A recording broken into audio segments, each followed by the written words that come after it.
Greetings, mortal. Are you ready to die?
Hello. Hi. Yeah. Hello. Howdy. Hey. Welcome. We are back once again. This is day 2 of QuakeCon, and we are here to celebrate Heretic plus Hexen, but the game, the definitive re-release by Night Dive and id, is too big to celebrate only in one stream. We kind of went nuts on Heretic yesterday, so today we're going buck wild in Hexen. Hexen. And I'm just going to start all the way in the corner because you son of a beast, Mike Rubitz from id Software, senior programmer. Let's talk about that shirt you got on and how somehow 2 years in a row you wear it here. You make me jealous. Let's talk about the vintage. Let's talk about the year, the mouth taste. Like, where's that shirt come from? All right, I don't know all the T-shirt terms like you do here and drop shoulder and whatever you were telling me, but Mouth taste. this one is from the. I think wine we found it like the id. I think it was from like the id, like the storage unit we have, and like damn. I saw this and knew I had to grab it. It's this thing you can see. It's pretty much choking me on the neck constantly. Very thick. It's about as thick as like a hoodie. I'm wearing a short sleeve hoodie here. That's what But- gamer shirts used to feel like. That's though. true. Yeah. They were like, you know. You're basically wearing a vest. It's pretty Yeah. subtle, and I probably can't get it, but it's got the logo on the back, Nice. top, and you know, I wasn't going to turn that shirt around and wear the Hexen side, so I had to pull this one out. Yeah, that's fair. That's totally fair. Eagle-eyed viewers would notice I wore this one last year as a little bit of a tease, but now that I told you that, I'm not doing that. There's no tease with the shirt I was this year. going to say, like, next time everybody sees you, like, what shirt is you wearing? It's coming.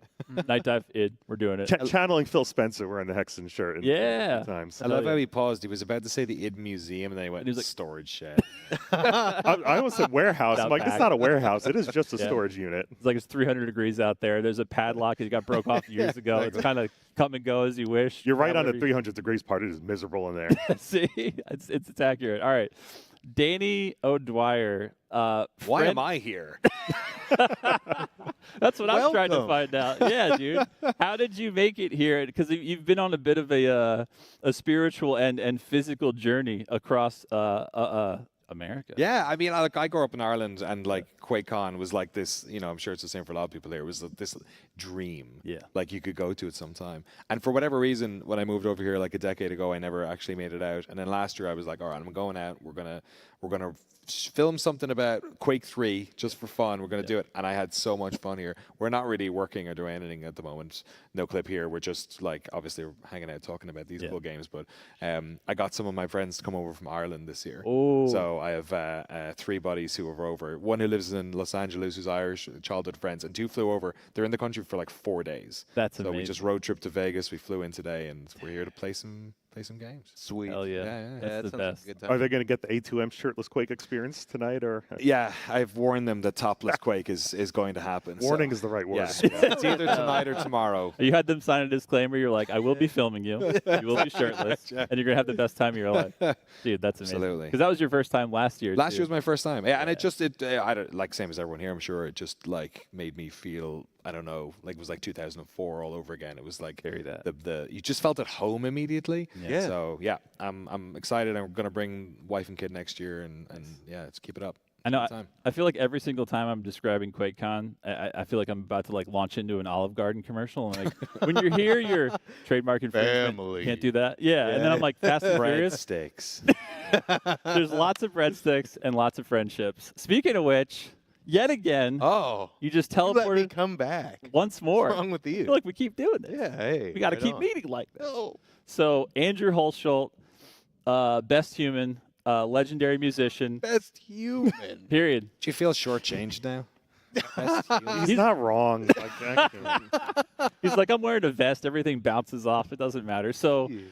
again, you lunatic. You Yes. did not only, a Heretic soundtrack remix, complete, ground up, but you did Hexen as well. So first of all, new album is out on Bandcamp now and is coming to all these streaming platforms at.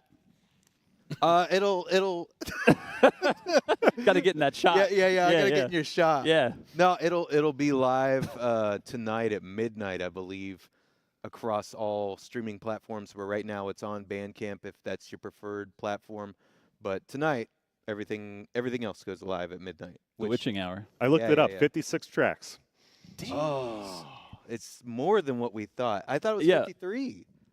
I mean, unless I forgot it, right? I You thought might it have was done 3 56. last night. Oh, we were getting up to 8 million whenever we Yeah. were just like expanding It just the bit. kept growing. I mean, 50. I think it was 56. God damn. Yeah, it was a lot, and like we'll get more into that later. Yeah, we will. But I am so excited that not only the world gets to experience Heretic plus Hexen, but Tome of Power as like a, it's also cool because, man, IDKFA, which we got to do for Doom plus Doom 2, you got to revisit it. It's kind of like the full circle moment from when you just came here. It's like a spiritual moment for me, honestly, for I'm real. saying. Because you came here just at QuakeCon as a fan, as a homie.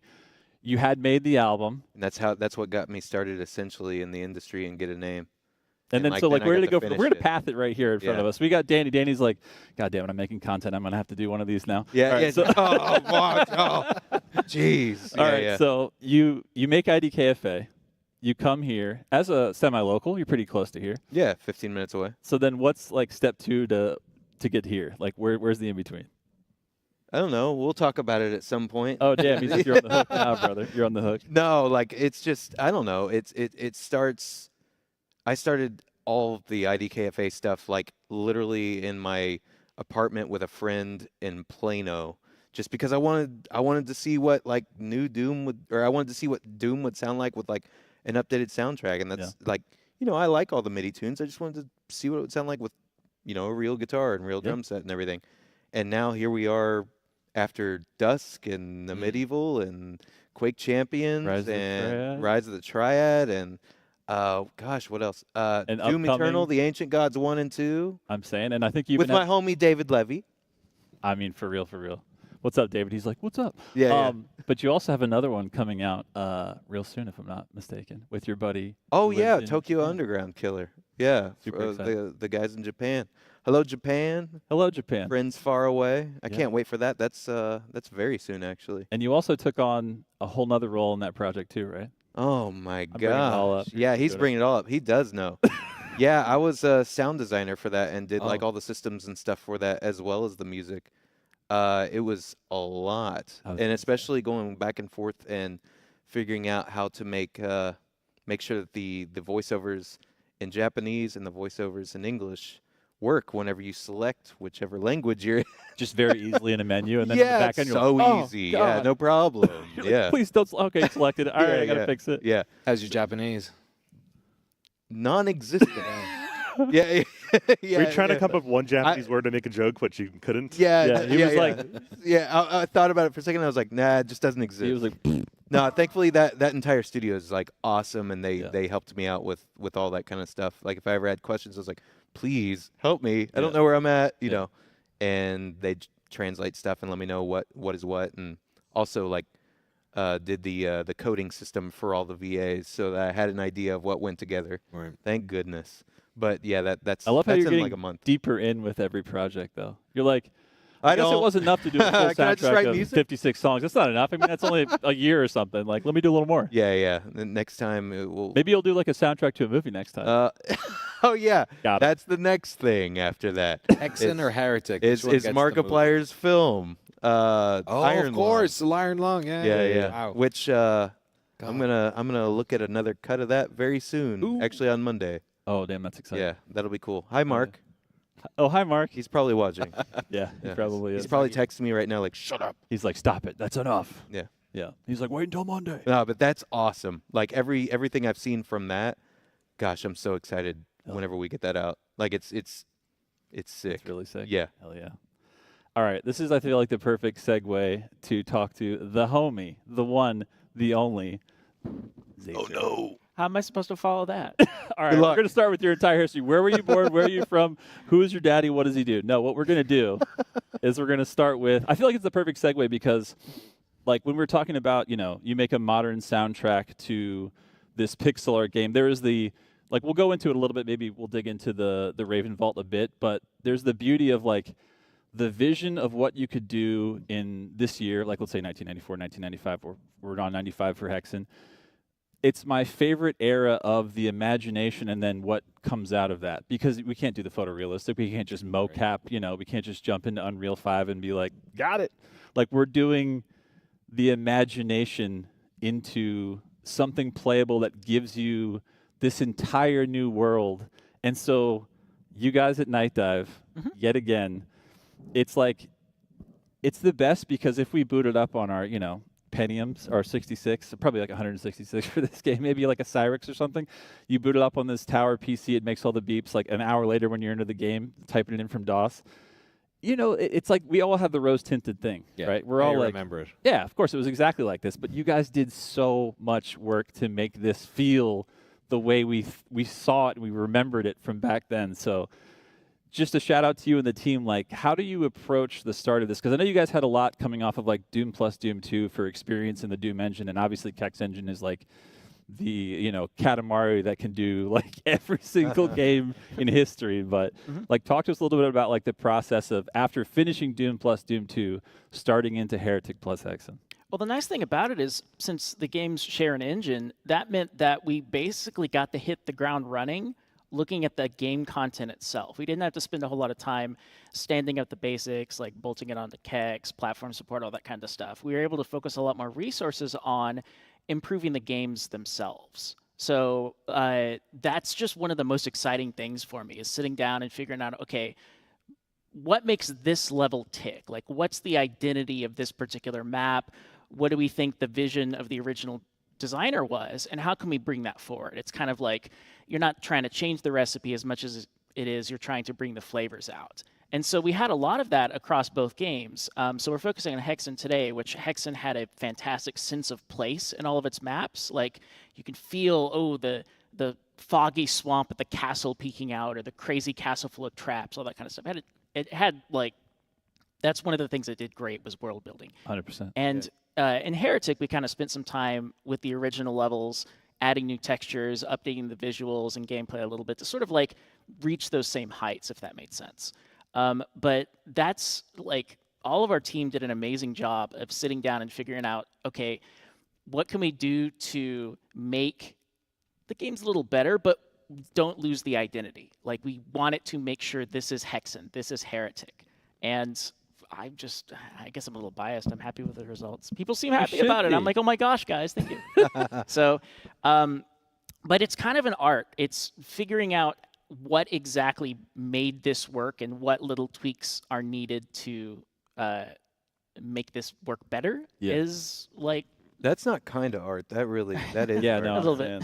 Yeah, there's we had Heretic running in the engine in like September. So like Right. at that point, like Matt and you and Kaiser can start making maps and we can start testing the actual engine.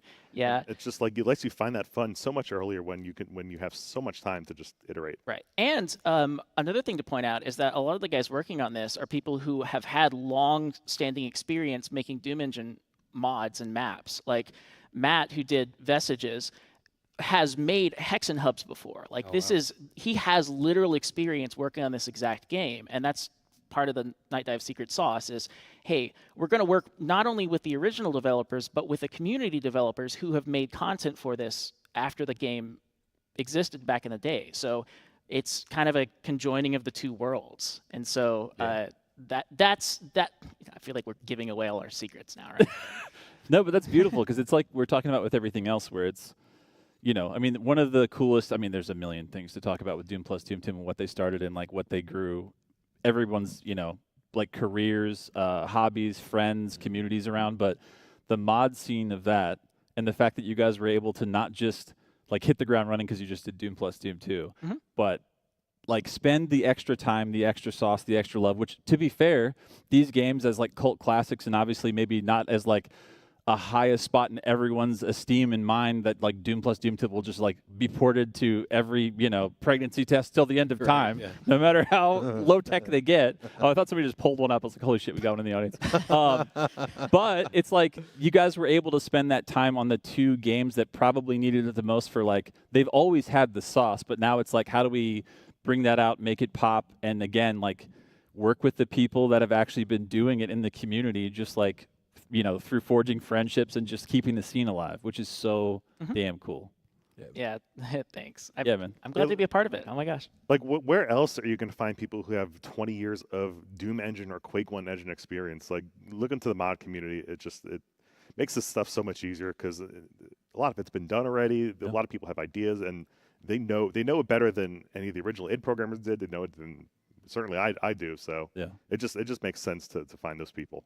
Do you also find that, like, I don't know, one of the things that comes up sometimes when we talk to developers, especially at older games, is that like they go, oh, that whole map that people have redesigned or done their own versions of or have reinterpreted it in their own ways, I made that on a weekend. And like it sort of came out of me, and that was that version. But then what you have now in the modding community is like you have all these people who are sort of looking at that piece of craft, whatever it is, and reinterpreting it in all these different ways. And there's obviously like learning from the original piece, but then there's this sort of, it's not better or worse, but there's this different learning that you get from the mod community. Is that something that is like intimidating or something that's useful? So one of the most interesting things about Sigil for me was John Romero, he hasn't been in the Doom community for 20 years. There's a lot of stuff that kind of the Doom community maps do, but it's almost like John Romero was like making an outsider episode at that point. It was so different than a lot of the community mods that it just felt fresh. And obviously he's just a brilliant mapper and a brilliant designer on top of that too, but it really felt different because he didn't have that 20 years in the community. Yeah, I love the reference too because like there is the way id did it, that it's an entire series of WADs that came after that. And there's also like, but I also love the reference because not only was it like we could wax nostalgic about that, those like 3 to 5 years of all video games, but especially like id, Raven, all this of like, just like the lightning in the bottle and like everything doesn't have time. Like we just go. Right. We're going to make that one. We're going to make the next one. Like next, like, wait, we can make money off this. Wait, people are buying shareware. All right. Hell yeah. Let's keep going. But like that magic of the period of time where it happens in music all the time. Like all the best songs, you're like, oh man, you guys must have killed yourself about that. Like we wrote it in like flowed out of me or whatever. Yeah. I was like, we were on tour and we were tired as F and I just wanted to get this idea out and like, then Johnny Marr wrote this, and you're like, Jesus Christ, like you got to be kidding me. But it's like the brilliance that just strikes, and it just seems like there was that period of time, at least here, where like it was just like, oops, no misses, oops, all hits. And then all the companies spawning in its wake, like Raven and just that Dallas 90s, 2000s game dev scene. Yeah. I mean, Dwango. Oh man, like, because you can always do like the peer-to-peer, just dial up like modem to modem, which is also like, man, just going through the years of like, I got a 9600 baud. You're like, what are you on Prodigy and the BBS? Like, when are we gonna play? It's like, look, man, I grew up in Ireland. We were using like smoke signals. For 10 years. He's like, I see him. He's over there. And then just like the fact that again, that was just like some guys that were fans of the thing. Like, yo, what if we buy this like pool of modems and then we can like connect them to it, and then you get the scenes around that, and then you're making like the Dwango series of maps are like, I still think they're like God tier for all multiplayer maps. Like there's so many ones in there. It's actually when we did Doom Plus Doom 2, I was looking for Bob that made Bob 10, who was just like a dude that worked in like an office in like a bank or whatever around here. But they must have had like good ass computers because that night they were like, all right, now it begins. Like the job starts now. Lights go out and they just like land and play that stuff. So I'm like, I love that these games get to kind of like bring that forward. And then now like, okay, you and your kid are traveling, but you have Nintendo Switches on you. You're Put it playing. on. You're just playing. One of the funniest things I saw today was a bunch of people realizing like where a medieval came from.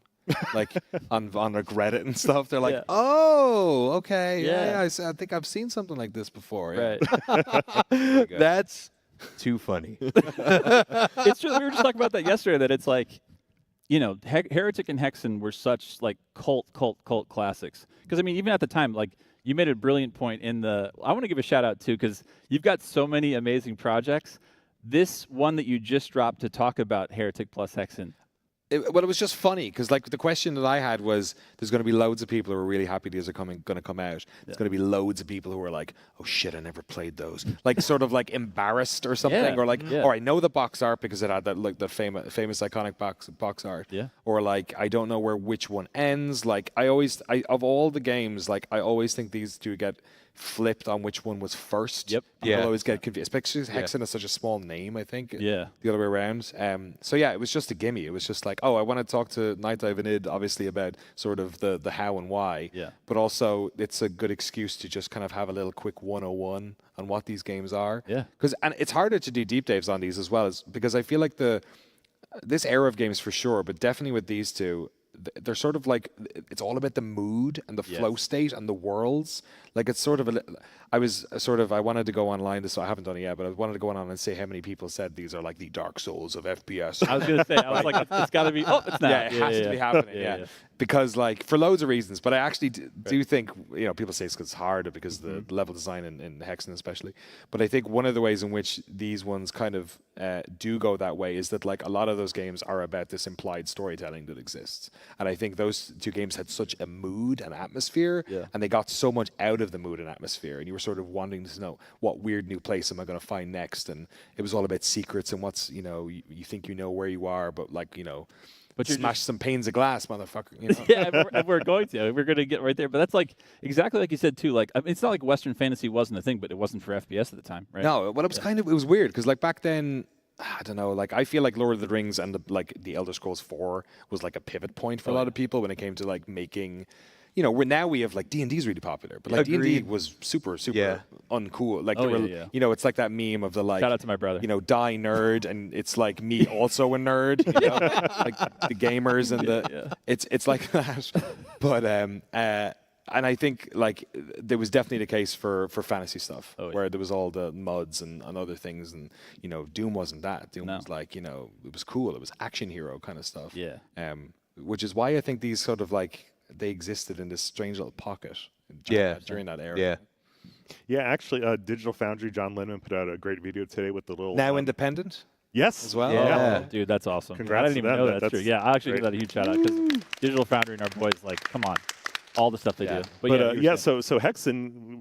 To watch the video, I'll kind of summarize it quick, but like Hexen was kind of amalgamation of the team that made Shadowcaster, which was a hardcore like party RPG. You got your face in the top right corner, and it probably gets beat up when you lose health.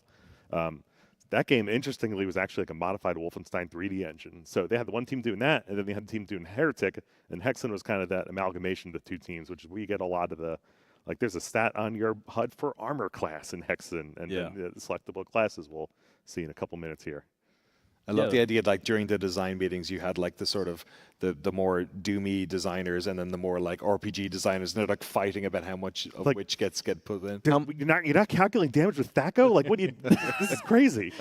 He was like, I didn't see the die roll at all. Like, how could you possibly? What do you mean? I can't have the UI take up half the screen. You're going to use the mouse to turn, not to click on items? Yeah.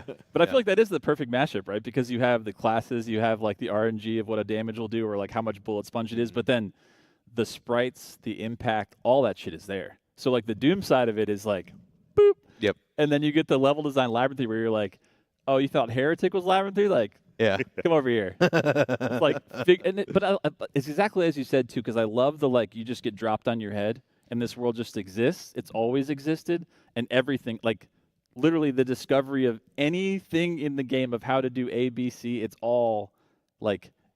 Other than the cutscene that we added in, which I'm really excited to show too, because that's another restoration thing that's just like out of the sky. But it's just, it feels like how fantasy is supposed to feel. It's like, honestly, there's a lot of things that are the best things about like a Souls-like game, but in the Miyazaki style, it's like the I'm reading this thing and I don't know what I'm reading, and that's what you feel like when you're in here. There is a lived-in space Yeah. that you are inhabiting that you don't belong in, and figuring out your path is like the most intriguing thing because nothing is holding your hand. Everything is trying to kill you. And weirdly, like, the fantasy, maybe because so much of it was in literature for so long, and then, comic books to a certain degree. But like, it's weird how even fantasy now seems maybe I'm wrong, but it does seem maybe more homogenized even than then. Because obviously, like, heavy metal and stuff, and like all these different versions of what fantasy can be, and sci-fi and fantasy bled into each other a bit, and now when we think of fantasy, a lot of people think of like high fantasy or Western fantasy or whatever. Yeah. But this was obviously not that either. Like, Yeah, this no. was, just really confusing and terrifying. Yeah. Lizard men. Yeah, 100%. Speaking of which, let's throw some promo stuff in, and then we're going to jump into games. So real quick, if we pop up, Chris, so Ken, if you read everything on the screen and your eyes fall out, that's because Night Dive and id, in 1 year, dropped this beauty on the screen that you see here. So it includes literally 2 entirely new episodes, one for Heretic, one for Hexen, which we're going to get into Vestiges today. Toma Power, because Andrew Hulshult can't stop making soundtracks that have more Oops, all bangers. music and bangers on them, exactly, and such a different take and instrument. I'm going to get into like the kit you use later. Yeah. They've added 2 more tracks since we started. I would believe it. I believe it. All right, we're up to 58 now, 58. And then again, Just running in the background.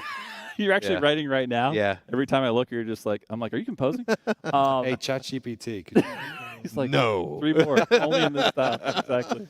Never.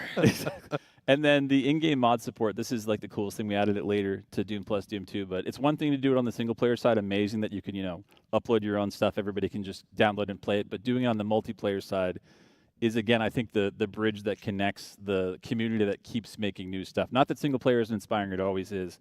But the multiplayer aspect of, okay, you beat my ass on your level. I'm going to make my level beat your ass. So, like, shout-outs and kudos to you guys for that part. And, again, the cross-play in 2025 is still blows my mind because it's not easy to do.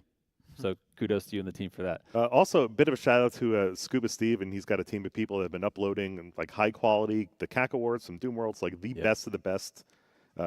Art and up real nice descriptions, making sure your work real. Those are already filling up the mod list. Sweet. Oh, brilliant. Yeah. Yeah. Yeah, like they've already started. Like we haven't even finished QuakeCon yet, and then getting messages being like, "Hey, we're adding the mods to the store." I'm like, "Oh my gosh, guys!" And I'm trying to field all these questions about Hexen editing that I absolutely do not understand. And I'm just like, I'm just searching the source code and see if this helps you. Yeah. No, but I mean, it's a perfect shout out because, again, it's the community doesn't just come in and add great stuff. You have people like Scuba Steve that are like curating the shit out of it. Yep. It's like we're making the tags right, making the text right, making the assets right, so it all stands the test of time from now till forever. That when you go to find these things, easy to find, beautiful looking, easy to get into. And we'll be featuring those mods in coming months and getting those up for the Switch players too. Hell yeah. Yeah, that's right. Because on Switch, of course, because of the parental stuff, we have to do the featured ones, so it's kind of curated. But, to Mike and everybody else's credit, we I mean, it's an oops all. I mean, there's a lot of oops all bangers list. Anybody can upload anything though, so I can just upload something being like, oops, I changed one sprite, whereas it's like all the best original stuff. So as much as we what you're saying is the penis magic wand is a PC exclusive. That's a PC exclusive, yeah. But you can get it. You can download that today in Heretic Plus Hexen. If we switch to the next one, now I'm curious to see what's even the rest is. All right, yeah, Do you want to know what it fires? yeah. What is that? No. I'd love to know. Actually, I think that's coming soon to Tears of the Kingdom. But spell that. Coming soon. but you're going to be able to play it inside of there, and you're going to build. Anyway, you're going to build a different Katamari. So, LRG limited run games, our homies. So this is standard edition. You still get a box version, which again, the preservation of these games is one part, but getting the physical part is a whole nother part. They do amazing work with us to be able to have everything playable on disc and final version. So we're doing that again with them. If we switch to the next, you will see this is where it gets good for all of us collectors, and this is where it gets juicy. And again, I'll give a huge shout out because I can't shut up about the Braum art. If you don't know who Braum is, the easiest touchstone in the id family is obviously Doom 2. Yep. I mean, everybody's haircut that they wanted, facing down as Cyber Demon with a wall that breaks into oblivion. Who knows? It's like beautiful art. Everybody knows his box art from Heretic. That's been iconic forever. But this was a piece that was commissioned, if I'm not mistaken, and Rubitz will correct me if I am, all the way back in the day from Raven and id. But they chose not to use it at the time, and you found it in an archive. How exactly? Yeah, well, so basically, yeah. I even talked to Kevin Cloud about this. You know, they came with the Braum art originally, and they just decided to go a different direction. Honestly, for this, I think having the two Heretic and Hexen, it pairs great, which that was the main reason we went with it. But yeah, no, it was just. I don't remember the Braum. I don't remember if the Braum art was just hanging out on a CD or something. Or I don't. Classic. It might have been in one of those slides we got had to get scanned. But oh yeah, you guys got 35 like 35 millimeters, right? yeah. So I told the story yesterday, but yeah, some of the Hexen assets we also had to find on 35 millimeter slides, and you know, just sitting there holding it up to the light, like, is this the logo or is this the right logo? And That's so cool. It's Right? it's pretty crazy. It's wild. Also, big shout out to Marty for posing as the guy from Heretic. I was going to say, he lent his time to Braum. Yeah, I don't know how long yeah. he had to stand like that, looking Yeah, I like know, that, but yeah. pretty imposing. So glad that he did that. Yeah, physique, 12 out of 10. That's a Easy. callback from yesterday. Sorry. Speaking of a callback from yesterday, I think the little CD in the corner there, the Tome of Power, just got a couple more tracks while we're having this conversation. So it's going to be like 6 CDs by the time that thing launches. And then, again, shout-outs. I love the idea of pulling the 3 acrylics of the 3 playable Yeah, the classes. mage is ridiculous. I know, it's so cool. good. That's so good. And you're always like, when you saw the old box art, you're like, is that the mage? Is he the bad guy? Am I the Right, bad guy? yeah. All right, if we switch to the next one, of course, that's the PC big box edition, but they don't sleep on any platform. So you got Lord. bigger and smaller sizes for, Switch and everything else. That's right. More Steelbook. things, Danny. Things. Trinkets and such. It's so weird seeing like the Xbox logo beside. I know. Yeah, I know, right? It's a trip. Bizarre. It's a trip. And if we hit the next one, we have... Ooh. There's a million Things. editions. Yeah, I That's love it. 'Cause it's dope. like- The Hexen. Yeah. yeah, because man. they pulled that back out. Because that was... Is that another version of the one on the left in the Steelbook, if you can see it, from where you're from, Rubitz? Yeah, so I think that was basically the final box art Yeah. that they ended up using with the little tower and him going inside there, Yeah. which we still have in game. You still see that image. Yeah, that's awesome. That's Steelbook. Yeah, those are Yeah. Steelbooks, both of those. So Steelbook, collectors. Nom, nom, nom. All right, next up, we got... All right, This is the stupidest thing in the world. I love it. I think saw you mean it. most awesome. It's amazing. Yeah. But it is such a stupid idea. Yeah. But it's brilliant. Yeah. front and I back. saw the back first, and I was like, "Oh, they just did a Hexen one." And then I look around the front. I was like, "There's no way they did that." Yeah, yeah. It's You're like, oh, awesome. it's a cool Heretic shirt. It's And then you're like, ridiculous. "Hwah," as well as a cool Hexen shirt. So stay tuned till the end of the stream. We're going to be giving away a few of these to peeps in chat and I love to some folks here. And also at the end of the stream, we're going to give away to people that couldn't show up to QuakeCon. We perfectly and stupidly did the same thing, and we printed it on a tote so you could put No, the shirt that's in not the that. tote. You have to understand. It's a T-shirt Yeah. with a graphic on both sides. Yeah. That's the whole Am I the only Yeah. person that thinks this is weird? Yeah. Yes. It's a tote bag. It's a bag. Who No, cares? I had that conversation. I had that conversation with our homies. Shout outs to Amber and Clay at DPI. They were like, "Yeah, we should make it smaller so it doesn't sweat and everything else." I was like, "As big as we can do Exactly. it." Yeah, that's Both sides. beautiful. Yo, so you're responsible for this madness. A little. Yeah. Great stuff. All right. If you guys are ready here at QuakeCon, let's jump right in. Well, first of all, are we ready? Should we jump in? All right. Confirmation. Ruvitz, the Maestro. Ready-ish. Okay. Well, we'll wait. Let's get into some multiplayer, yeah, dude. yeah. Let's do it. Live via satellite. Yeah, so here I am, my little permanent on-screen box here. I love not being able to get a sip of water or anything, but You can't. tonight, so we're looking at, you can watch our stream yesterday for Heretic, and we're going to do Hexen, which, if you can do a little date math right here, is about 10 months Jesus of Christ. development. Wow. And that also includes, in that time, Heretic was originally updated kind of like how Doom was with an extra episode. That was also done in this period, I believe. And yeah, it's maddening. Video to think games about. came out real quickly in the 90s. Yeah. Well, they were also giving them away on discs for free, so you had to Yeah. make money somehow. True. So yeah, here's the original the box I think we'd have in the retail box. Yeah, it's beautiful. Yeah, That big X, I'm gonna say it. Before gamer tags all had double X, big X, and people felt like Yeah. the Yeah. special agents. Xen did it first. Yeah. Period. That's true. Just gonna say exactly. Just gonna say it. So where are we starting? Are we doing the vault here? Again? Yeah, let's All right. do a little bit of the vault just to show, because I love the power of zooming into the stuff that you got on the 35 yeah, so film, just to let's show how try and nuts it find is. is. some stuff we didn't zoom into yesterday. Yeah. So if you want to see those, go play the game or watch yesterday's stream. Right. We Shout got out it. to So you. yeah, here's a Hexen specific one. Here's the Wyvern that was the boss in Oh Hexen. man. Yeah. Yeah, this this one was tough because like he's wide and like long and like the Spider Mastermind has a lot of problems in Doom with that being that size, and he's really cool proportioned. Tell me more about how wide and long he is. Yeah, that's somebody. Everyone's looking at each other. Yeah, like, Josh what just did he keeps looking say? at me. Wait, you skipped past Like, the team great. photo. Go All right. back. we Let's rate everyone's showed that hair. one yesterday, but all right, It's let's old go. Okay. news. It's old news. We gotta No, rate everyone's haircuts. Look at Yeah, this. right. Is that magic? Is that the Magic Sword arcade? Can we zoom into the Oh, it left? is. Yeah, left that cab? looks like Magic Sword. Is Bruh. that Blastoise? Blastoise? That's I Blastoids. think, yeah. Blastoids, yeah. Amazing. Bruh. Yeah, man. And that was the entire team that made both of the. All right. Yeah, that was Heretic team. I thought the sofa was made of denim, but it's just that they're all wearing denim. They do make a sea of denim together. Yeah, they really it do. does. It does. Yeah. This has to be part of that pantheon of like 90s id pictures that'll pop up on Reddit every 6 months Yeah. or so. I love when they bring that shit back and like, how cool is that? You're like, was it though? Acid wash? That's what we were doing? Yeah. That's fair. And then pixel art. And some of the stuff you guys found in the vault and kind of resurrected. Yeah, so like the super wand that you see right there is featured in Heretic as a new weapon we call the Tempest Wand. But like as far as we can tell, the way we found this in the art assets meant that this was originally meant as like what the slot 4 weapon that eventually became the Dragon Claw. And there's a different place that shows design notes and docs, and the Dragon Claw, where its name came from, is it was originally supposed to have a flamethrower attack, which later turned into the Phoenix Rod. And so it's kind of weird because you can see this behind the scenes development of both ends of here's what the weapon used to look like, here's this one, and they eventually merged into one. But of course, when I saw that, like a blue wand, I'm like, chain lightning has to be a chain lightning attack. I can't not. And so it went to the new episode. Yeah. That's so cool. Yep.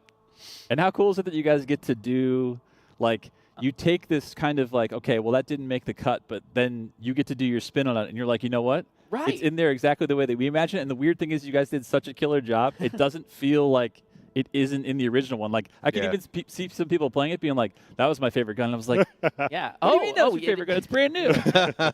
Yeah, because the other one that too that like just floored me when I first saw it was the Mummy. So the Golem enemy in the game, which is internally called Mummy, like there was an original version of the sprites. Like this guy never shipped in the game. They completely redesigned the enemy, and so but this one had full rotations, attack sprites, projectiles, everything. And so just going through the files, suddenly finding an entirely new enemy we could use. That's so cool. Just And they even Out had of the this full box. melting and everything right, was all done. like they did final art and they decided a little bit later, like, we want to take it in a different direction, which that happens a lot during dev. Yeah. But that's one of the most fun parts about these like remasters is when we find these kinds of things, we realize, why don't we use both?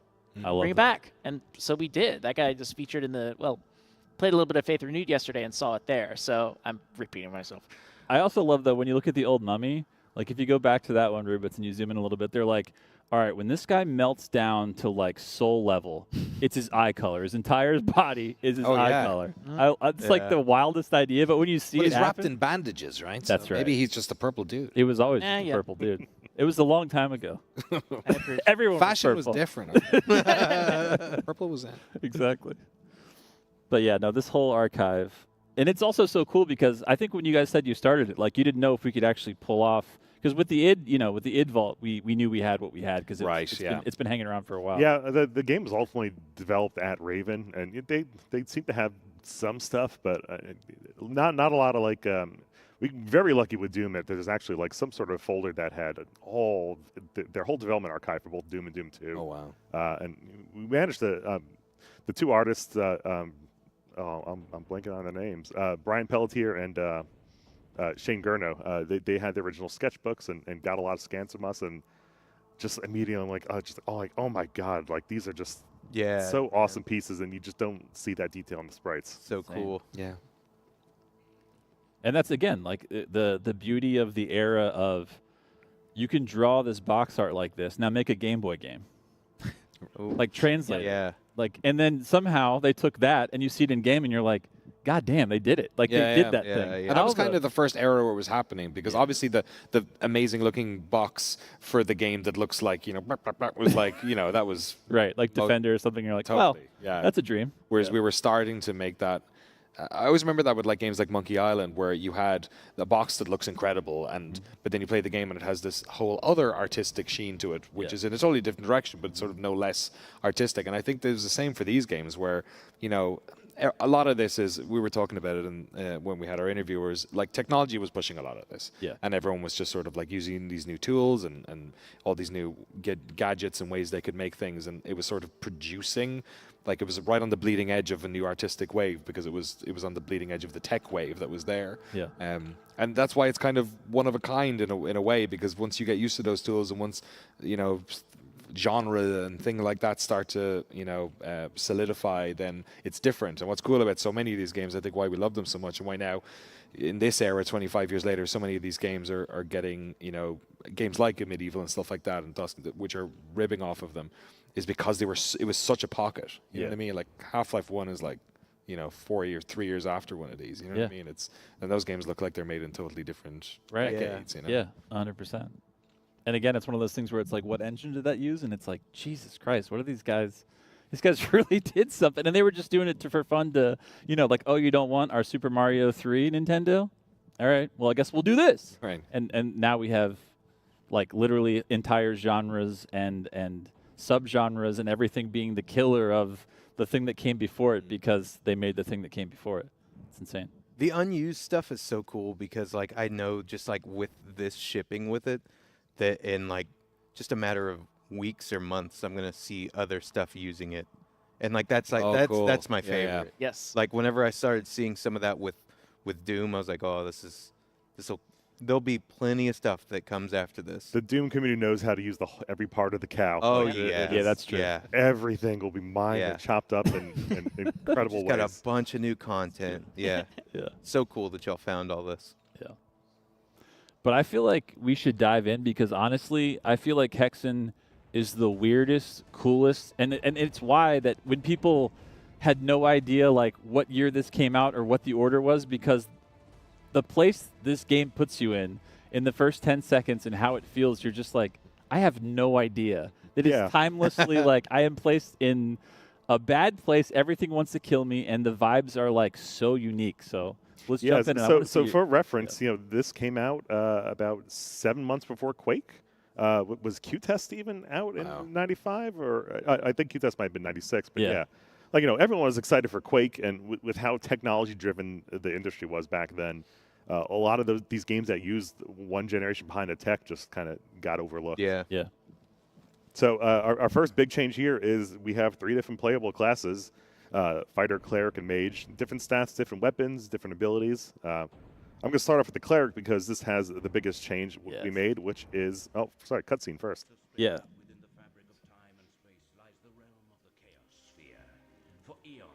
What was the process like of improving this? It was remade from scratch. None of these sources exist, so Night Dive, guy did Quake 2 Cinematics, Bren, just looks at the original cinematics, recreates it in 90s 3D, and it looks like we up-resed it. It didn't look like we made a new one. So crazy. I don't know how he does it. It's insane. I don't either. All of this. Yeah, it's crazy. Because I remember every time Blizzard would put out a new game, and I'd be like, I will play the game after I watch that cutscene like 1,000 times. Yep. Every WoW expansion. And this was not in the original PC version. These cutscenes were in the PlayStation 1 edition. PC version just dropped you in and expect you to read the story in the manual. They're like, all right, these console babies, we're going to have to give them a little... Yeah, it's like, we got to really sell this one. Yeah, narrative. Yeah. A lot of competition on Nintendo 64. We got to get these guys in. How are we going to do it? So if you read any of the interviews that are coming out that of me, that's how I mentioned my exposure to Hexen was Hexen 64. Wow. I mean, that was everywhere. Like at Blockbuster, it was like, do you want to play Hexen? Because there's an entire wall right That's there. It was a solid port, Yeah. especially for the time. Amongst all of their subjects. Which is also cool, because 64 doesn't have an insanely big library of FPSs after everyone's like, GoldenEye was the only one. Yeah. Like, calm down. It was a very good one. There was a couple more. I love that there's some kid somewhere who's like, all the kids in class are playing GoldenEye, but I'm playing Hexen. Yeah, Yeah. dude. Must come over to mine and play 4-player Hexen. Was there 4-player? Was there split-screen Hexen? Oh, I don't know Multiplayer? if there's even split screen in the 64 port. Quake 64, there's some people who ride and die for that 2-player deathmatch. Yeah. Damn. But 100%, every single page in his notebook was just the Hexen logo. He's like, it's the coolest thing to draw. It looks hand-drawn. And then every Monday night was From the ranks WWF. Exactly. Yeah. As it should have been. fighting for It's like nobody's ever going to pick up Andre the Giant. That's the impossible. destruction of the masters they once served. Their names will become a thing of legend. Whee! Barajas You should have done the sound effects for this. Yeah, I'm sorry. One more Yeah. time. Oh! He's doing a pretty good job. And obviously no motion capture in these. They're all What just do you like mean? bone animated by hand. Gosh, that's so nuts. Really breaking my immersion here, Ruben. The journey Don't spoil it. must begin.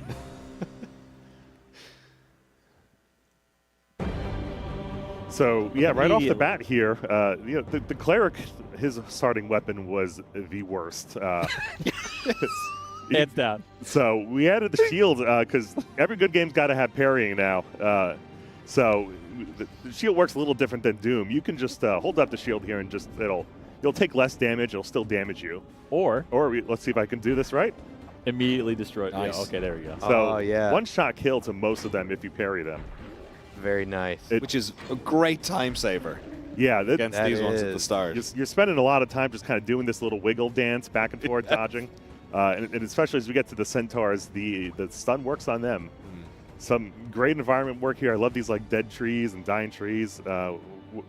There's leaves blowing on one of them. I love, Oh, yeah, that's I great. remember the first time I saw this, I was Yes. like, this is it. the leaves coming off the trees, hitting the ground, and then blowing across. I'm just like, oh, That's a this is so great cool. addition. Dude, it's so Yeah. sick. Not to mention, like, again, at the time, you're going to different areas in the map and you're hearing different sounds that aren't just like gargles and stuff. And this is before Yeah. Unreal had like their whole, we're changing the music and the environment like per thing. It's so Yeah. ahead of its time. Like the level of immersion you get just in the levels, like that stuff is aged like fine wine. Like that's something we didn't really have to spend a whole lot of time on is the general atmosphere of Hexen because the levels have it in spades. The lightning, the leaves, the ambient sounds, that was all there. Like 4 out of 4. yeah. Very nice. So hey, we got this little item Perfect. here. Let's grab this. Oh, This seems God in cool. heaven. Oh no. Are you sure you don't want to save right now? Because I feel like you're one wall turn away from just utter destruction. He's not wrong. That or getting jammed in the walls. That's that is what not I'm great. saying. That's Yeah. like the So- number one killer on this map. So this is kind of Hexen here. We got this room. There's no obvious exits. So like what are you supposed to do? We could run out there. There's nothing there. I'll save that. Well, Yeah. one of the other new features is you can just bash the crap out of these windows. I can't stress enough the feeling of the first time when you're stuck in that room for like 30 minutes. And And then you're look like, at that. God damn it. And Yeah. you stop umphing on every wall. Yeah. And you just That's- start hitting shit. That's how you play Doom and Wolf. You Totally. just go up to every wall and hit it over and over again. But no, you had to break this thing. Hexen So taught children to break glass. Exactly. Yeah. It was one of the things I first noticed in the episode you guys made. With the incredible name? Vestiges of Vestiges of Grandeur. Yeah. Yes. Was one of the first things you see is a broken window to like let you know you can break windows. Yes. I was like, Uh-huh. that Environmental the original storytelling. game was never so courteous to you. It's like Yeah. taking 2025 game design ideas and going, yeah. They're like, we're not going to tutorialize it, but Yeah. It's right here. yeah. I Hint love wink. Oh. He keeps running away from me, Oh. messing up my time in here. that. Also, don't forget, like you were saying to everybody yesterday, look how many things you have in your inventory. You got to start spending those. Get them out of there. So these healths are obviously just the prime item because that's a 25% health right there. Just think how long those people had to like spend making those windows. It's awful. right? Just And look at this. This is a classic D&D So campaign good. trap right here. It is. I'm gonna say it because I have died in this one. Yeah, I was going It to is there you very go. tight timing. I also like how they made the decision at some point. They're like, we like the Lady in the Tramp HUD we made last time. We like it a lot. However, it takes up a lot of goddamn space. So maybe, just maybe, 2 gargoyles could be, I guess, like, I don't even know what we call They're that. not chain at the fighting bottom. over the spaghetti. They're tug of this warring time. or something. Yeah, a yeah, little yeah, bit. yeah. Honestly, this is silly, but I've always loved how the gargoyle heads go into the frame right there. It's like Doom had the flat HUD, and like you seen all these cool gargoyle spikes coming out, and like I Yeah. noticed that. Yeah. It's like in manga when they break that panel, you're like, God damn, that's good every time. You know what I mean? It's a little bit, yeah, it's just a little bit of another touch. All right, so I love this too. Like, you have a green door, there's a little bit there, but it's different than, right, in Hexen, you had the orbs Yeah. and kind of like the statues holding them. I feel like everything is like a little bit more encoded in this world, though. Just a little bit. It feels slightly more immersive in that way. Yeah. Okay, this would actually exist in universe, as opposed to it being sort of a gameplay contrivance, Right. for better or worse. I also love how we're already on. There's a spooky owl. There's trees. We're in a castle. We're breaking stained glass. Every wall that turns can kill you, either by fireball or by just being in the wrong place at the wrong time. It's dangerous. Yeah, I will and say he's not even you're- done with the crusher traps. It's true. Yeah. Mike is definitely making this look a little bit. Trivial. I did. Easier I than it is. practiced. Yeah.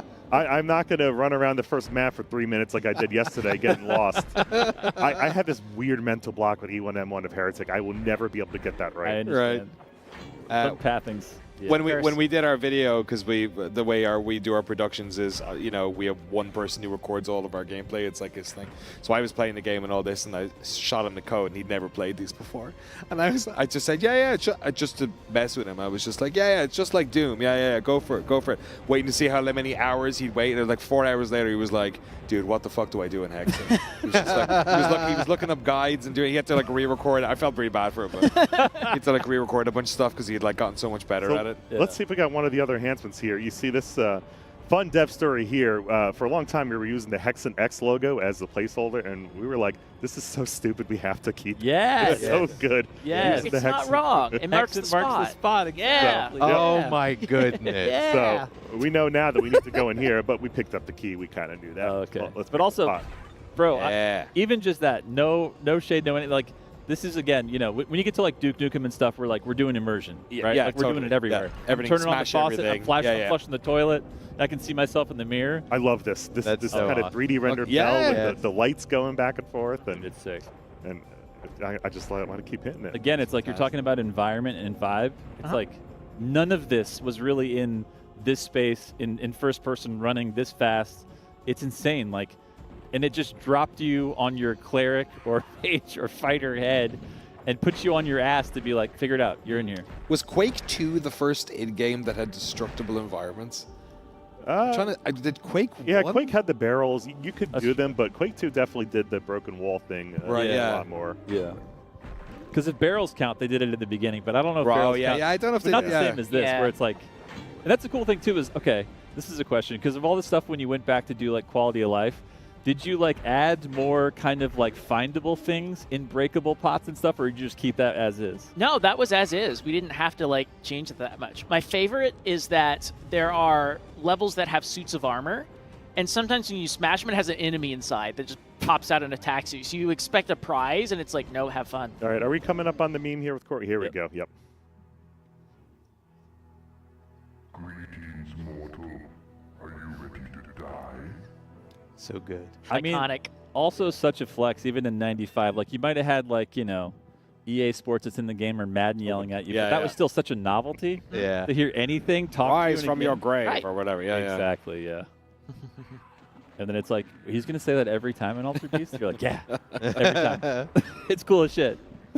I mean, so much about this game is listening. Like, it's about, like, if you were to close your eyes for a second and just hear all of the different... I mean, Doom is like this too, right? They're, like, signaling who's in the next room or, what's coming Yeah. up. But I don't know. There's something about this game where it's... So much of the audio design is just so snappy. And it does sound like... Was there much, like, presumably a lot of work done to that as well? Because it does feel... The music, obviously, we have all these fantastic new interpretations of the music. We're up to tracks. 60 tracks, by the way. Oh, great, It fantastic. just keeps yeah. growing. But on the audio side as well, is there how much work goes into that? Well, aside from making sure that the positional audio is all correct and sounds good, surprisingly not a whole lot. Really? Because the original game itself, like the sounds that you hear, the design itself, the way the ambient sounds echo around the player, that was all there in the original. Like the biggest upgrade that we did was this guy right here, Right. filling in the soundtrack, and the rest of it just Aw. clicked. So that was kind of the big upgrade that we did. Yeah. And then Well, he does sound design too now, he said. So, Absolutely. Yeah. He yeah. loves it. there you He'll go. do any language you want. He's ready. Oh, here we go. Yeah, money.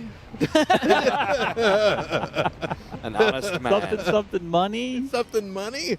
Yeah. I like so it. eagle-eyed viewers noticed me stalling a little bit, so I could point out the biggest new feature here is we added these little books that let you just change your class mid-game. In the original Hexen, you picked your class at the start, and that was it. Yeah. If you wanted to kind of play all 3, you had to play the game 3 times. But like, that's asking a little much. Like, no one's going to replay the game 3 times. And so, in the interest of letting you kind of explore more of the weapons and the abilities and stuff, we add these books throughout the hubs to let you switch instantly. Very cool. So here's the mage. His default weapons is kind of little pea shooter here, and because Magic missile, magic missile. Yeah, I already got the first upgrade here, but this like sick pattern of ice blocks. I love hitting those flying guys and freezing them and watching them drop out of the air. So let's try and find one of those. So another thing I want to point out is that in the original game, whenever you created an ice corpse, it just kind of blocked your shots. But now you can actually shoot frost shards through the ice corpses, so they serve a defensive purpose where you can kind of build a shield wall of frozen guys around you. It's one of the little changes that we made. Yeah. So I also love that, like, getting back to like the I'm a nerd, you're a nerd replay of D&D.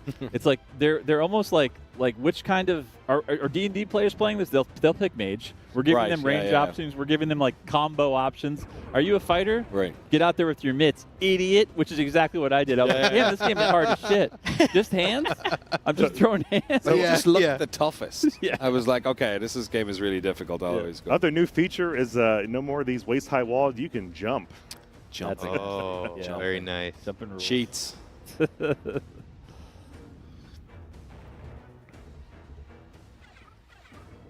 sitting here jamming I was out. about to say, this music, we're just toning out on the music. Yeah. I love how I also, do that sometimes. Mike, you just refuse to use those. You're like, I'm going to kill myself if I start using those. Oh, Looking at your 15. inventory. It's, oh, What am I? Oh, yeah. So I'm not a big fan of the cleric. He's kind of got this gas attack, but Yeah. the mage has these really great bombs, which I will start using as soon as we run into the centaurs, because they are a huge pain. Yeah, they're made for it for sure. So one thing that he did point out yesterday, which is new to the port, is you actually get descriptions of what the items are when you cycle them in your inventory. And in Hexen, that's very important because if you don't know the game, you've got what looks like a green potion, and you've got what looks like a purple potion. And if you drink the purple, it heals you. And if you drink the green, you explode. Yeah. So, yeah. Yeah, that one threw for, especially like just in like the interpretive what this color means in gaming and how that. Right. It's like, green is good, right? You're like, purple's rare and it's going to kill something. It's like the only way you can heal yourself. Yeah. They have esoteric names too, like Quartz Flask, Flechette, Time Bomb of the Ancients. That's Heretic. I love it. Gosh. So fun puzzle right here. Where do you think it wants Use me your sword. to go? Yeah. So that was actually a map transition right there. There was like no loading, so you're just instantly going from map to map. It was a good like probably 15 seconds on the computers back in the day. Yeah. It said ethereal travel on the top because they didn't want to write the word loading. Loading. Yeah. That's travel. Yep. And that's what I love about the Tome of Power too when it rotates. Like that right now would be like, oh, my game's loading. And you're like, no, they're showing you have the Tome of Power. Yes. Right. I love that shit, man. It's so cool. Spinners that you want to see.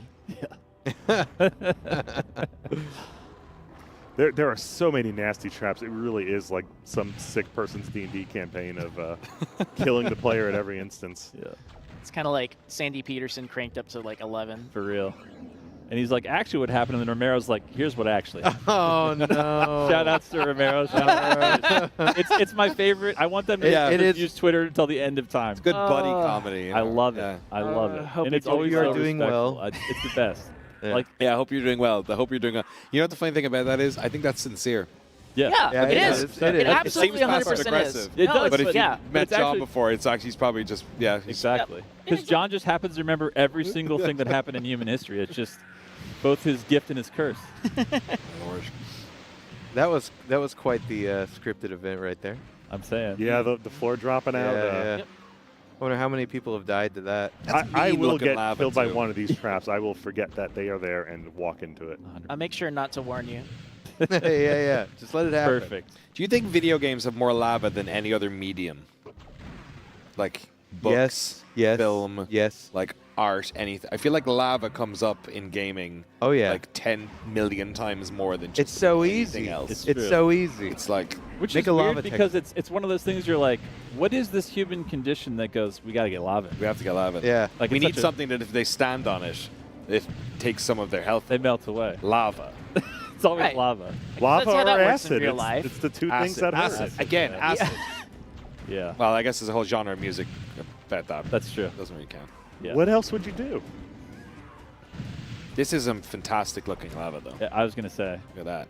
Yeah, look, y'all look do at all that the good scrolling textures. Did y'all do anything with that? Nope. that was Okay. all stock. Oh, wow. That's what I'm saying. Like we talked about it in the Heretic stream, but the palette choices of the limited number of colors they could use. Yeah. I feel like I'm literally seeing like new Pantones in this game. Like every single turn, I'm just like the colors pop so hard. Their palette is just incredible. Yeah, God, I love Heretic and Hexen's palette, like just the colors. Dave.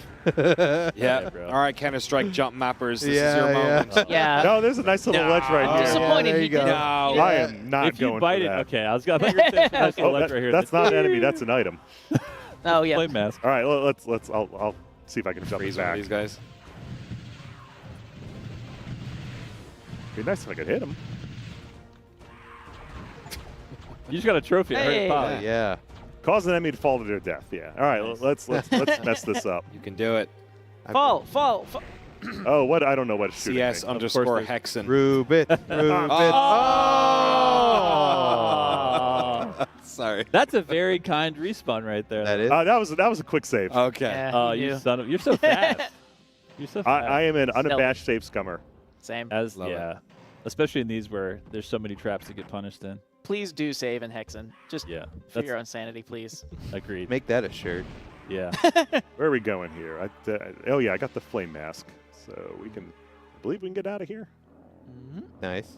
and I love how you've returned to the hub that you've already been in because we're doing full Metroidvania, like Yeah. unabashedly, like the labyrinthy of coming back to places. It's stuff that like you don't second guess now, but at the time, again, it was so Insane. outside of the Right. norm for this, engine and perspective and everything. You were like, for sure, I'm going to be in a new spot, and then Right, here yeah. you are, and you're like, wait, but I have another key, and oh shit, I guess there was one in that area I visited before. And now it's full of these weird lizard guys. What are they called again? Those are Chaos Serpents. Chaos serpents. Yeah. Love it. Yeah. Terrific. Just love the names they give to all of these. Yeah.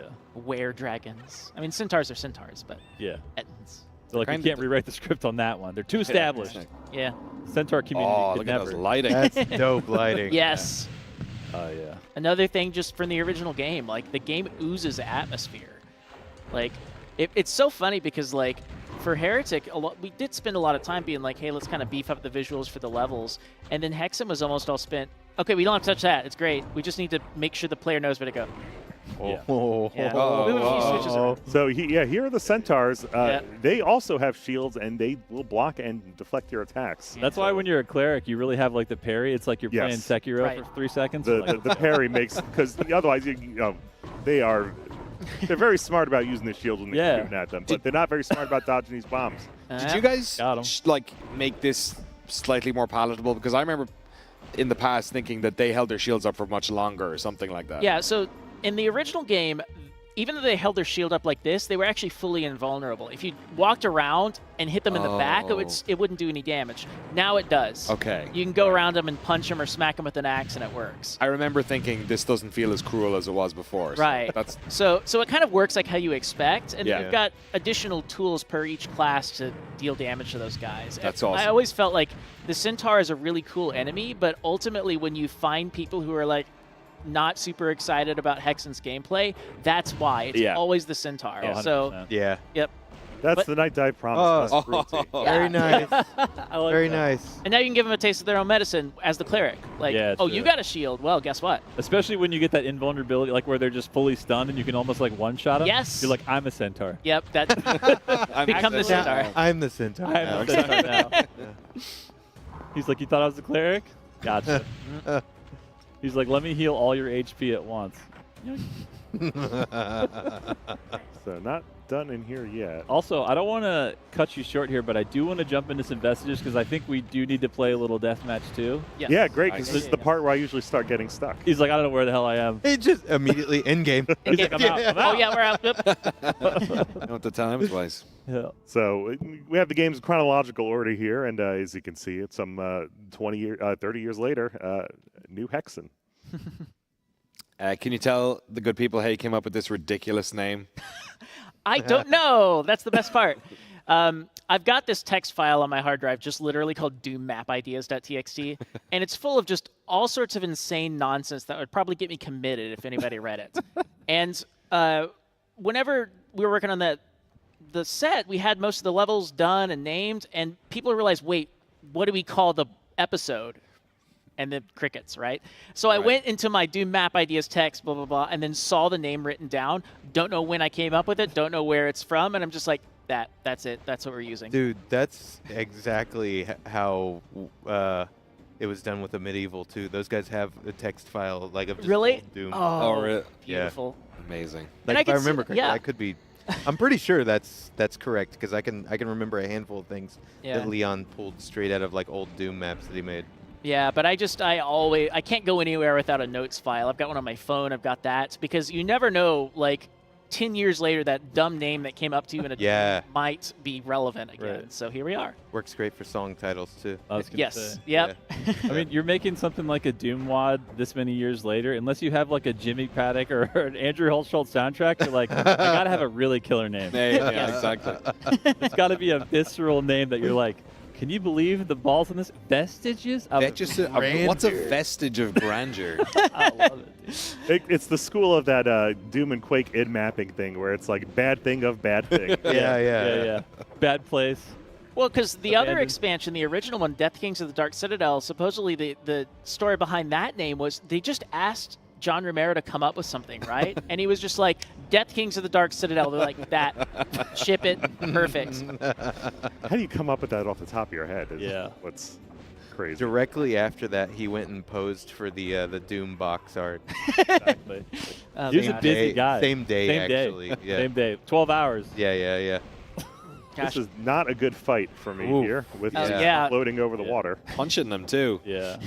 You're doing the vestiges of fighter right now, which is I should not have picked fighter. For No. this, no. You're representing right now. Oh, look how at cool we got your some arms infighting. Oh, you got infighting. See? Love it. Oh, I'm hearing so many angry noises. I mean, who needs guns? Look at that damn thing. I've always loved how there's like the finishing one. Yep, the I- little 3-punch combo. Yeah. Exactly. I was like, I'm underpowered, and then the 3-1 came out. I was like, I'm good. Yeah. We're good. I was playing Hexen Deathmatch with some folks earlier, just online randomly, and everybody figured out real quick, if it's a small map, pick fighter and just hold mouse 1. Yep. Punch, like combo everybody. I was legit surprised at how well the melee worked in Deathmatch. Like, okay. There's gonna be like fighters only maps now because I of know. this. Yeah. It really makes me want, like, if they had made like a Doom 2.5 right after, to be like, what if when the chainsaw happened, there was like a swing part? Oh, nice. Like Yes. the full, like Yep. Ash, like, Army of Darkness, like the actual swing. Bit of Look a at that delay. arm, man. Yeah. That'd be sick. Is it lore accurate that you're a steroid user? Like, look at the I'm arm. Yeah, but like you were saying, It's WWF impressive. was like Yeah, everything yeah, at this point. yeah. So they're like Ultimate So Warrior. What about a maybe- little bit? Yeah. I don't Little think bit this more? was Kevin Cloud's arm. I was gonna say, I was like, if it was, yeah, Jesus. Jeez. I mean, they're pretty swollen Doom, but this is nuts. Yo, what are those magic boots? Yeah, right. Yeah, let's hit him. Look at that speed. Oh, yeah. Okay, so maybe you are a user. I was gonna say. I feel like if you were playing No, back they're in the day, magic boots. Oh, okay. it's Yeah. like your turbo button's already pressed on your tower, and it's just like spinning fast as shit. And like, you hit your boots, you're like, uh-oh. It would be great if you had, when you put the boots on, also all the enemies were faster. It was just the turbo button. I of like the that. game. These are all Just such, turns off the frame rate cap. Look at that rotating up there, though. It gives me life, dude. Let's I these are all love it. such good. I Like, bet I can actually skip this here with Yeah. see Do if it. I can make Strafe it. front jump. You If got I can it. make it back up before they run Yeah. out. Let's see. Oh, that so is close. totally doable. Yeah. Just gotta hit space the right time. Yeah. You just gotta do it right, Riven. All right, let's go. You gotta get good. Oh my lord. just Oh, gotta sorry. do it right. Yeah, just All right, do well, it perfect. Oh, Thankfully, that's not the critical route there. that's right. If this would be the worst like speed run of all time. Stopping to break all the glass, 100% glass speed run here. He's like, you see what I did there? They're like, no, we saw. Hey, slow is a speed. It's still a speed. That's true. We just didn't say which speed. That's right. Plus, it's so new. There's probably no. Actually, I was going to say there's probably already records on this. Probably. Yeah. There's, Oh my there's God. so many people who are like seeing this for the first time, like, and a lot of the stuff when you're a kid, I'll be the first to admit, when I was a kid and seeing this, I was like overwhelmed. Yeah. But like with today's games, I do feel like that this could, yeah, like Could there's hit some still. people that would really dig on this. 100p. Yeah, it's so cool. Just the art style. Nowadays, modern indie gaming has just gotten so amazing popular that like pixels are back in vogue. Like, so this is kind of like the best time to revisit these guys and give them new life. I was gonna say between that era of id, Raven, Capcom, I mean, it's like, Evo just happened, the fighting games. I mean, when you peek it around, like, Jesus, like basically like Marco the Wolf, like you're doing that, and you're like, these are the most beautiful pixels and animations that have ever been created, like to this day. It is absurd. Yeah. Like, I can't even imagine how many hours upon hours upon hours it took them to animate those. Yeah. Like, but that was just like, they just kept doing it, and they were just getting better and better. Have you found any of the grandeur yet? I've been running through the grandeur. Look at these big open good fields. point. Good point. That's the grandeur. Yeah, I- that might be a Message or two. gazebo back there. My favorite thing in pretty Doom good. maps is anyone that's doing like big outdoor areas and buildings. I will love any map that does that. Yeah, I agree. Because that was another one of those flexes at the time, right? Because you're so used to like monster closets, lock them in, corridor, make it spooky, make Yeah. it tight, and as soon as you start opening up, because open world games, they could never, right? I mean, Right. that's why like Legend of Zelda, the first time you played it, you're like, so every time I go left, right, up, or down, there's like another map, Right, there's yeah. another screen, Yeah. and there's water, and there's shit in the water. All right, we have a percolator here. oh, Let's find a baddie. making bacon. All right. Oh, here we go. Here we go. Let's watch as I hopefully don't botch this. Yeah, I need to go back out. Time for the percolator. All right, yeah. Percolator, Where are we going percolator. here? Oh. Oh, right. I grabbed the key. That's what I was doing. You did it all. You were I just so love caught that up. even the people who did this don't know where to go. It's making me feel so much better. I actually purposely don't play the new episodes because I want to experience the final thing new. Awesome. Hell yeah. Thankfully, most of what I need to do day to day doesn't actually involve having to like touch this stuff. Yeah. I'm more kind of on the UI and side of things. Meanwhile, I think I can play this level in my sleep. Oh no! I have playing had it right dreams now. about these. Yeah. I'm like, Oh, did I miss it? Did I miss Gotta it? go around, go to the south. Oh no! What did I miss here? You need a rusted key. Yeah, your key was too shiny. Too new. yeah. Had too much grandeur. Throw it on the ground and step on it. Like I say all the time, playing games They and make on rust. talking on the internet is the easiest thing in the world, and anyone That's who right. can't do it is Exactly. It's easy. Oh. I feel like now you're doing the proper like demo of. just yeah. Yeah. Also, while you're doing this, I'm going to give a little shout out. So Oh, CBH, here we There we go. CBH, if you're out there, we're going to do the Oh, first jeez. giveaway for this tote. So it's just going to be #Hexen. That's it. So you'll see it in a minute. Moobot will start spamming it, saying use #Hexen. If you weren't here at QuakeCon, these were given away in the BYOC only. We made them just for everybody here, but we wanted to give a few away online too. So if you're in Twitch chat only, go ahead and do #Hexen and get yourselves one of these totes. And we will whisper, we will do a DM, and we'll even shout out your name. And man, we had a really powerful name yesterday. I think it was Protect McNugget. Yes. Wow. That was Tech so good. Nugget. So, you know, I hope your username can top that one. There's a pretty high bar right now. But it's not a prerequisite. No. You can have a boring name and still get the bag. Yeah. Yeah. Yeah. Actually, if it's boring enough, Super now boring. just like the slow run of reverse speed Right. run. Yeah. It's like how many numbers can you have after a regular ass name? Dave 78. All right, so what am I missing here? I totally Help him. blank. Okay, all right, let's see. Let's. I don't have either key. I ran in here and did the little downstairs area. Did I just miss something down Now here? we're getting the. I Yeah, pulled this is this the real shit. Right Is here. there Yeah. is there like a phone line you can call that Yeah. you answer? 1-900 Like, just- Zazer? Yeah. Yeah, put my cell phone number in the help screen. Yeah. Press F1, it calls me. Just flashes. Yeah. Was it this one? No, I don't have the emerald key. Yeah, go to the south here. Yeah. Yeah. Go south. Thank you for Actually, calling. wait. It's yeah. This is amazing. This is the Hexen experience. Yeah. If you head back to the west inside the building, there is a second door that gets you to the gazebo on that other side. I like how That's you're even what I'm using like West. I like West, This yeah. is full Zazer logistics happening right now. I am the one person I know who, when it's time to drive somewhere, I pull open the map and then look at it and put it back in my pocket. It's ridiculous. Oh, Why? savage. Because I grew up doing this stuff. Yeah, I'm it's sitting fair. here. Yeah. Oh, it wasn't because you're like going camping Oh, with your. look at that. he No, got it's you. just it's because I played Doom. I'm like I have to go up on the map. That's north. Okay. I Hell yeah, Rust. So And my, look, this my is the stupid only time that mistake. skill ever comes in handy. If I had just looked at the mini map for a second and realized that key was sitting there, I would have gotten that. But We were all thinking it, but you said it. But you were too busy programming the UI that showed you exactly that. You're like, someone should do this. Whoa. Shit, I already did it.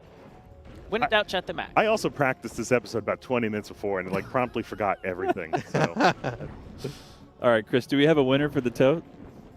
Who we got?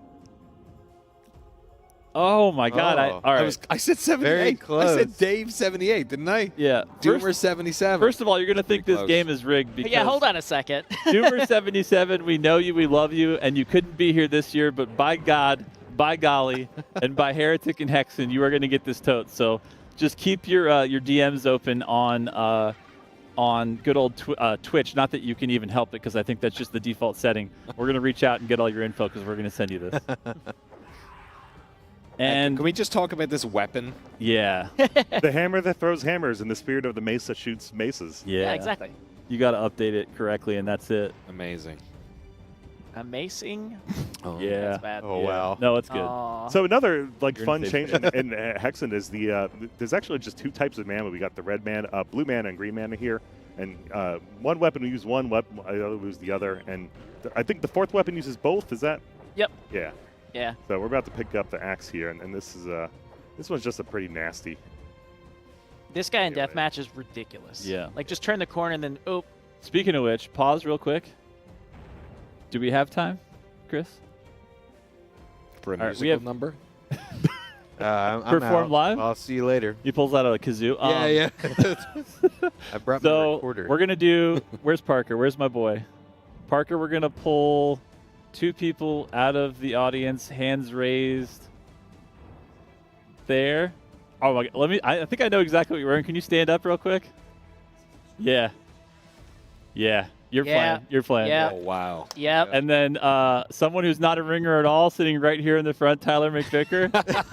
Please proceed to the back with Parker. What a combination. Yeah, right? And then, okay, we're switched here. Parker, real quick, if you want to get the room code from Rubitz, we're going to get them set up, and then we're going to jump into a little bit of deathmatch Oh, for the terrific. remaining So time. I'm not making the same mistake yesterday, which was I made the room with 4 people, and I'm sitting here. I'm like, oh my God, is no one playing the game? And Oh. getting real nervous, like no one's signing on. Oh, no. I kept max players on 4. So. Oh. Yeah. You just wanted to know that you got this. You're like, there's only 2 to deal with back there and 1 online? No problem. Oh, we got people joining already because I also left the game public again. I love it. So you better get him in there, Parker. All right, so do you already know the map we're going to do? What are you thinking? This is one of the maps later on in Vestige's Frozen Sanctum. That's the one we said, right? Yes. Yeah. I think so. The other thing I love in Doom is settings that don't look Doom, and this one's basically like a big ice, huge ice map, lots of cliffs to knock people off with the chaos spheres, and yeah, the Hex multiplayer is pretty neat. How would you describe it as different to Doom? Like, in what ways? I mean, just the melee weapons alone, and then just the obviously turning your enemies into pigs is always a good thing. Yeah. That's a good time. Yeah, all the inventory artifacts are the big thing that sets it apart in multiplayer because so both games have this item called the Chaos Device, and what it does is you use it and it teleports you back to the start of the map. And it's I guess handy as a shortcut in single player, but in deathmatch, if you think you're about to get your ass kicked, pop that and poof, you're gone. Yeah. And so there's all sorts of weird, interesting tactical uses to all these items you get. Even things like being able to, if you can hide from enemies enough to stack 8 health potions. Oh, brilliant. Yeah, you can just sprint forward and then wielding an axe and heal yourself 27 times before you get hit. Which makes a lot more sense when you have all these melee options versus Right. everything being hit scan and Doom. You know what I mean? Yes. Outside of the chainsaw. So there's a whole lot of a potential for Heretic and Hexen deathmatch that I think hasn't really been explored yet. There's a lot of maps out there for Doom and some classics for Heretic and Hexen, but was playing online with some people that were having a good time and they were thinking, hey, maybe we should make some maps. And I'm like, yes, please. That would be amazing. Did we expose the room code? It is also public, so it'll Okay, show up we're in the good. browser. We're good to get going. I right, went ahead bet. and hit start here, so we can switch over. CNDM. Yeah, C. Yeah. The NDM. I'll just That's put it what I up was on gonna screen say. for a That's- second Oh, there here. we go. So Condemned. That's CNDM. memorable. feel free to hop in and That's memorable. Yeah. I would have gone condom, but sure. We were trying That not was my to say second. it. Oh, We were sorry. trying to be Sorry. subtle. Sorry. I'm so glad someone else has the brain rot because I'm sitting here like, don't I'm say trying it. like, Yeah. no, Say don't, it. don't, Thanks, don't. Don't say Danny. it. Don't say it. Oh, You- gosh. Hey, nothing wrong with safe sex, my friend. No, not at all. Is That there? is true. That is Don't be true. a fool, rap Not your- at all. Yeah. You whip out the pregnancy Come test, on. it's still E1N1. Oh, hey, look at that. Oh. Right off the bat. Hey, there it is. Minus First one. First one. Shame. The minus one of shame. I So, know. yeah, here are the wonderful cliffs you can push people off with. Oof. And there's the things you can do it with. There it is. Yeah, let's. Do it, Here do we it. go. Let's go. He heard Oh. you. Oh, no! What did I? Like, Did I do happened something? there? He threw a grenade. Oh, Yeah. I Rifle shot. I thought I heard He that. baited Yeah. you. Oh, jeez. You got Oh, no. baited. I am not man. going to try and parry in multiplayer. That is. Yeah, you are. Oh. Damn, you didn't need to. What do I Destroyed. got here? All right, I just got some bombs and I have no health. Who needs it? You only have. Oh, I least thought you're I thought it was positive. 1 HP in the last. Me too. Yeah, It's one okay. kill. Yeah, Yeah. fair enough. This might be up on like Duke Nukem level of goofiness with the player characters running around. Absolutely. I feel like the Doom Marine is just normal to me now. Right, But right. seeing the warriors all running around like this. Yeah. Or in Duke, you see the little jetpack, you're like, you got to be kidding. yeah. Get out of this guy. What's Look at that amazing little guy too here. is- Oh, now Someone we're come talking. get me. Yep. I love it. You still have the rotating shit up there too. Yes. It's so good. You know what I mean? So good. That's awesome. Yeah. Another thing for a long time, I was trying to figure out what the loading indicator would be. I had the spinning golden skull, and I'm like, no, that's got to be a spinning skull. It's got to be that. All right, everybody in chat, because you're not here, and these shirts don't even exist in the real world outside of a couple that are floating around here. Hashtag, Jeez. I was going to say hashtag pig, because that just feels weird. I don't know, because that's the thing you turn. We did chicken yesterday. Yeah. Hashtag deathmatch. Let's do Yeah, that. yeah, Hashtag deathmatch. Get you one of these shirts. Spam it in chat. CVH, if you can get MooBot set up for hashtag deathmatch. Not hashtag pig. You can put that if you want, but I don't know what you're up to. I don't know what you're doing. Okay. Nice. I mean, we're close. We're two. We're only one frag behind. I probably should be doing the mage here with the gun here. No, I like it. Melee only. Wait, Doomer77's in here now. Oh, Damn, it's just killed him a nice. second ago. Hell yeah. Oh, Lord. Oh, Shades Master. Hey, if you're Gonna- playing, I know that guy. I know him. Uh-huh. Once you start getting above Legendary level 8-ish thing. players, you start to lose the tactics and get a little more just like crazy. Yeah. Yes. And that's where we're at. Firestorm. Oh, yeah. Oh, that's all Oh, grenades. get out of I'm, Yeah. I like how you were just running towards the sound. You're like, what is that? Hey, let me see. They're the nice things yeah, I pick yeah. up. I literally picked that. I think somebody dropped something. Yeah. Leans down. That's not Sir, you dropped your wall. Sir, you dropped your bomb. Look at that. Look at that flaming Dude, death. That's that awesome. flaming death is sick. That's also wild because right in Doom you're used to the two different animations you can get. The normal grabbing Yeah. your neck, bleeding out, and then the gib. How many different death animations are there in this? 4. You've got the standard exploding death, flaming death, and then ice corpse. But what's great is Oh, the yeah. fighter. Whenever they gib, their head flies off. Oh, nice. Damn. That's Sick. kind of where I yoinked the idea for Legacy of Rust. Yeah. Like, Yeah. the shock Dude. troopers, same thing. Yeah, with their head. It's so cool. That is my favorite. Like, there's a lot of favorite things in that episode, but the Yep. first time I saw a Doom Marine's head Was pop that- off, I was like, Yeah. I think that was. I think he quit. Oh. Oh, look at that. you Oh, swine. my goodness. Nice. Very cool. I guess we could have done hashtag swine, but that still feels, I don't know. What are we Nah. doing? One of my other favorite Hexen touches, we didn't get to do it, but the trees in the first map, if you hit them with fire, they'll just explode and become all embery. Just a really cool touch that didn't need to do. It has no purpose. Yeah, but it's just cool as hell looking, so why not? Just here talking about the trees, and then someone just gives them blunt force trauma. For real. Part of me wants to go for the Wraith Verge, but there's no way I'm going to be able to get all the parts. Oh, yeah, if you can build it, like, in time of not getting just melee to death by everything. Oh, man. A lot of scantily clad melee Yeah, players Whitey Olympics. running around right now. Look at that. I hope they're Damn, playing son. safe, you know what I mean? Yeah. Oh, jeez. Oh, that's killer. Oh, it literally looks like the '90s wrestlers. Yeah, like, yeah. does. trying to- Totally, yeah. You can hear it. Awesome. Like we were talking about that Brahmar, but that is that aesthetic. Yeah, he that's- he created that look of the '80s Yeah. fantasy. I'm going home and playing this tonight. Yeah, hell yeah. Oh, I hear those. I'm not Yeah. falling for that. Do we have a twice. winner for the hash? Who we got? Oh, Jesus Christ. Oh. One more time, I just want to hear you say it. That sounds nice. All right. OG Doomslayer, old gangster ass Doomslayer.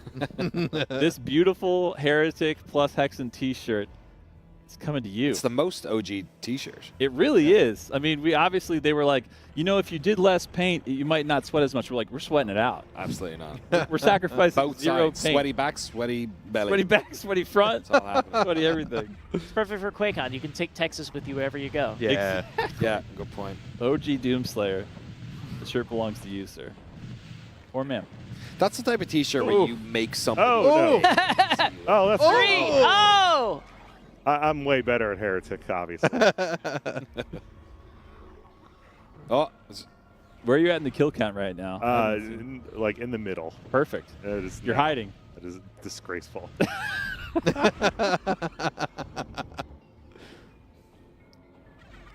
man, this music.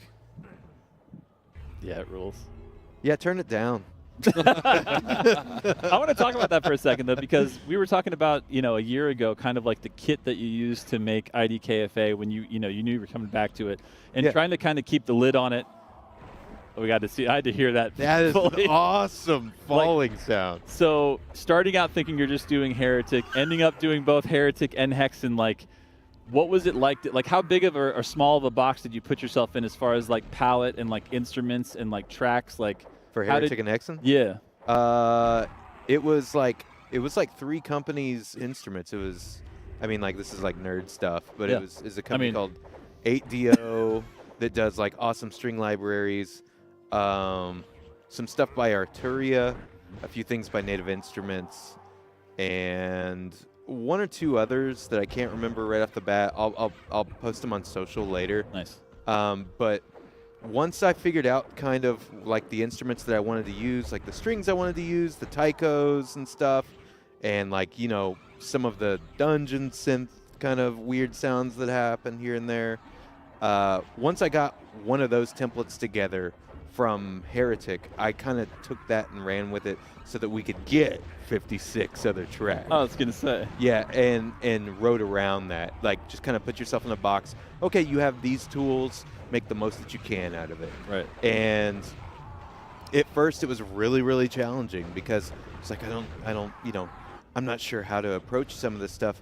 Kevin had some really interesting takes on like tritones and things that shouldn't work. Yeah. Like, they're supposed to sound dissonant and like real weird in some of those tracks, and they do a great job. But whenever you take it to modern instruments, they really clash, harder than hard. just those midis over. Yeah, midis. yeah. There was moments where I was like, "Whoa, that's just not going to work." If I Yeah. put that out, that's going to be like, people would be like, "What are you doing?" Right. It works awesome on Sound Blaster, but like in real life, for some reason, doesn't work on some instruments. If only life was like a sound blaster. Right? I'm sorry, I don't want to. but there's like a few changes here and there in some of these pieces of music specifically for that. But for the most part, I tried to keep, I tried to keep an honest take on all of Kevin's work. That's my biggest thing. That was my biggest thing with IDKFA for Bobby, number one, out of respect. Yeah. And for the fans, of course, right there with Bobby. You don't piss off the Doom fans. No. So you don't piss off the Heretic and Hexen fans, which Right. I firmly believe are also the Doom fans. 100%. And yeah, it's a really honest take on that, as honest as I could be. And yeah, I hope people dig on it. I know, and at midnight tonight. You get it all on streaming platforms on Hey! midnight tonight. Yeah, we're gonna celebrate. We're gonna party. Hell yeah. It'll be a good time. Where's the party? I didn't get my invite. Ooh. At Texas Station. your room number? I'm I'll let getting myself what in. was said about the meta and deathmatch being discovered because I'm getting my butt kicked by all these fighters. Somebody was like a purple cleric, and it looked like Shredder from. Oh, hell yeah. At least I got him. It's amazing. I love that animation. Since they're all wrestlers, could the purple one been Kevin Nash then? It could have That been. point, since he was Shredder. I'm saying. Awful. There we go. Never All know. right. Cut. Let's give a hand to everybody, both Rubits doing it live, showing us how it works. So awesome. Our And two the- ringers there as well. I'm saying. Yeah. Right Look in- at them. Look at him right in the middle. Buckshot's right here. Oh, nice. Hey! We're playing on go. Yes. Yeah. Nice. Damn. Oh, that's pretty cool, Wow. actually. That is fourth place, beating our ass from the audience. Yeah. Shout out to Beautiful. the QuakeCon internet. as I'm well. saying. Yeah, I don't know what. Are you on like your hotspot on your phone? Damn, hotel Wi-Fi. Oh, finally. Showing Yeah. us up. All right. Kick him out for never- screen looking. What is this? He can't be looking at my view. Yeah, this is cheating. What was this, GoldenEye? Yeah, the true N64 good. experience. Right, Yeah. right. All right, so the two amazing folks we just had backstage, when they come back, we're going to make sure we get their info too, because guess what? You get a Heretic Hexen t-shirt later on when we get you all your information and send it to you. It's a little bit of a delayed gratification, but it's still happening. Sweet. I know, right? So, in summary, if you haven't played Heretic or Hexen, which, by the way, another thing we forgot to shout out, just because it's so cool and it's just so automatic, we do it every time, is if you happen to own, Oh, yeah. in the last like 150 years since Heretic and Hexen came out on Steam, there's a little gift in your inventory, which is Heretic plus Hexen, and you can still always, like you said, Rube, it was really important to make it so that you could have the the launch options. Yep. You can always access the DOS one if you're still got your VGA monitor and you want to see it. I went a little bit extra with the DOS version, so you can turn on the DOSBox CRT shader. It actually looks pretty good. Damn, that's sick. That's really, really cool. But I just want to thank all these amazing, amazing guests. Let's give everybody a hand on stream today, because you guys made this really, really fun and awesome. And if you'd like, stick around. We're going to go to a little bit of break, and then we're going to come back with Marty, Hugo, and Shale, and we're going to dive really deep into Doom Eternal mods. Not really how to make them, because for a year, there's like 650 plus that have been made. It's more just like throwing Hugo into the deep end of like what they've been up to. With, Oh, like, sweet. yeah. Yeah, I'm coming back for that. All right, Yeah. nice. Thank you guys, everybody online that's been here. Thank you, everybody in the audience. We love Thanks, you guys. everyone. Happy QuakeCon Day 2, and we'll see you guys in about 30 minutes. See you soon. Cheers. Pecos Pete.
Last year, we launched an open beta branch of Doom Eternal mods on Steam and the Windows Store, giving players the opportunity to opt into a whole new interface for browsing, playing, and creating mods for Doom Eternal. Now, with almost 700 community-created mods available to play, we're making it official and moving Doom Eternal mods out of the beta branch so everyone on Steam has easy access when launching the game, with other PC platforms coming in the following weeks. This update enables a new launcher interface that allows players to choose between playing the standard game or playing with mods. And those separate options means playing with mods won't impact your standard game save or gameplay. It's always safe. From the Mods tab, players can browse, download, and manage their library of mods, each with informative tags, descriptions, and screenshots set by the author. In order to play, simply activate downloaded mods, arrange their load order, and click play. For creators, if you own Doom Eternal on Steam, you already have access to the id Studio Beta Editor tool. These are the very same tools we use to build Doom Eternal, and that our amazing community has used to build the nearly 700 mods already available. Once you've created your masterpiece, head to the My Creations tab in the launcher to manage, publish, and track the success of your mod. You can also download additional asset packs to expand your creative toolkit. With community-created mods now available on Steam and coming soon on other PC platforms, there's never been a better time to jump back into Doom Eternal, and we can't wait to see what you create and play.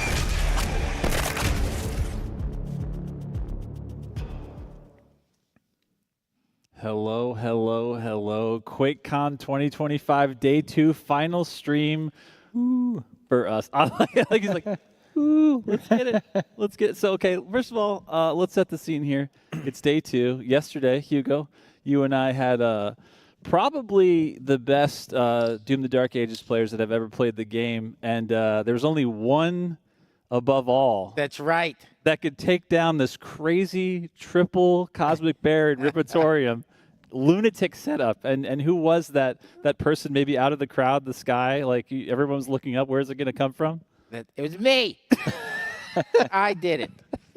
No, I needed Josh's help. That was fun. Yeah. It was a good showcase for the Riptorium. You know, we designed it.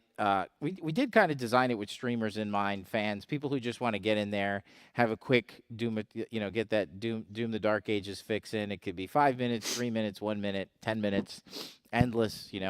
And if you set up the encounters right, you give yourself a nice little a little challenge. Try to beat all the AI that you set up on, before the timer goes off, and it was a fun example of that. And yeah, we had a good time, and it was really fun. It gets hard fast. I think that people will learn really quick. Like you can't stack too many heavies at once because it gets a little nuts. I was gonna say, like, one of the most fun parts of it, I feel like, was, I think there's so much love and attention that goes into every single encounter in Doom the Dark Ages, like how to ramp it up, where to start, like once you get a certain kind of kit, like what you're challenged with.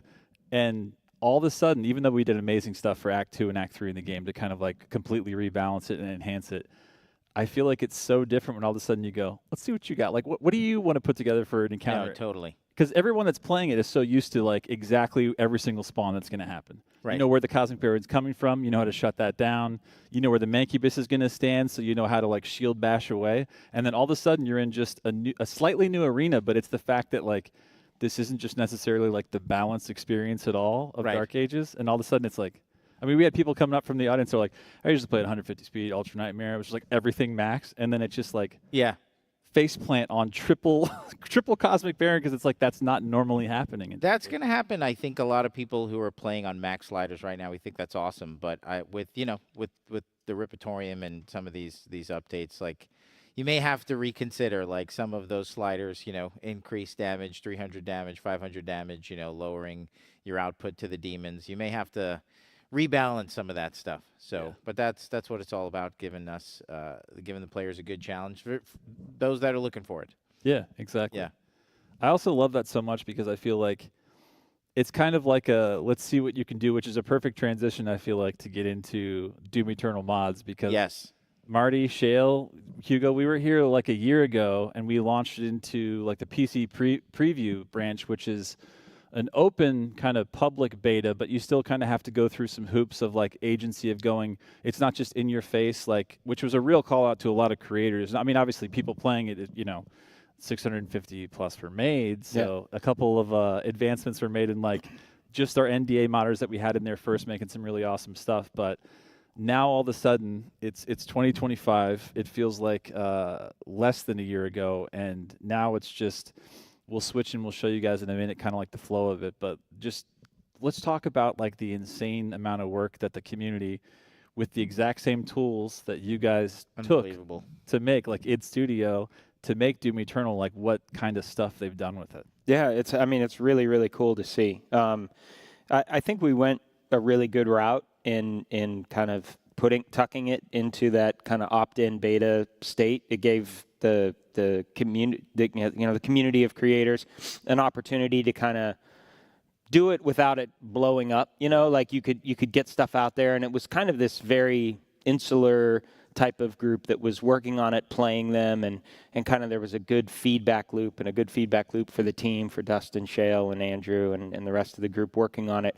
We learned a lot, they learned a lot, did a lot of documentation, and it feels really good to kind of be pulling it out kind of from behind that, because now when everybody launches the game on PC, they'll get the new launcher and they'll see that that second button is play Doom with mods, and it's really cool. So I think, for those creators, they're going to have to adjust their mindset a little bit. Players are going to have to kind of find their way through stuff. The tools give you a really good way of searching and finding and all that kind of stuff. But it's going to be really fun to watch. And I'm glad it kind of started small, and now is a good opportunity to kind of widen it, open it up, and the amount of stuff they created, and the the ingenuity, and even for them figuring stuff out. The tools they're not easy. They're professional development tools that we use internally, and they've just done really, really cool stuff. Yeah, I was going to say, too, because, like, as we all know, like, the history of it's given so many people their careers as far as, like, map making. And that was, like, from day zero. That was always, like, a part of the plan of, like, here's our tools, you take them. But in SnapMap, like, in 2016, that was an insane effort that we had to even get a whole nother team to help us with, because it was such a gargantuan thing, because that was also, like, you could make your own stuff on console, so it was kits and kind of, like, like the DIY setup of this. But even the jump from that was, 2016, and then 4 years later, we're like, what would the community do after they did so many amazing things with SnapMap? Like, what if they just had our whole tool, which reminds me of the old days of, like, not only here's the, here's the tools, it's like almost like here's the source code. It's like, it feels like back to the days of, like, well, just like you were saying with, like, the encounters for Riptorium, it's like, oh, you think you can do better? Like, do it. Yeah. Let's see it. You know what I mean? So, like, what an insane, like, again, like I'd love the direction for it on that, where it's like every single time it's like, how can we get them like closer in? How can we get them exactly the stuff that we have? And like with these powerful tools, see like the insane kind of like creativity that the community is just like spinning on in their minds, that they can just, now everybody that launches the game on PC can just jump in and experience that stuff. Yeah, it was, I mean, every project's a learning experience, whether it's the single player game, the multiplayer game, or even all of this stuff with mods. And, that was 9 years ago. And when we launched, that was probably the biggest, we wanted a tool that was like almost anybody could get that feel of creativity, could make something. It was a very Forge-like type of experience. I felt like we fell a little short on the kind of the interface, the discoverability, like being able to publish and really, kind of promote your stuff, have people find it. Yeah.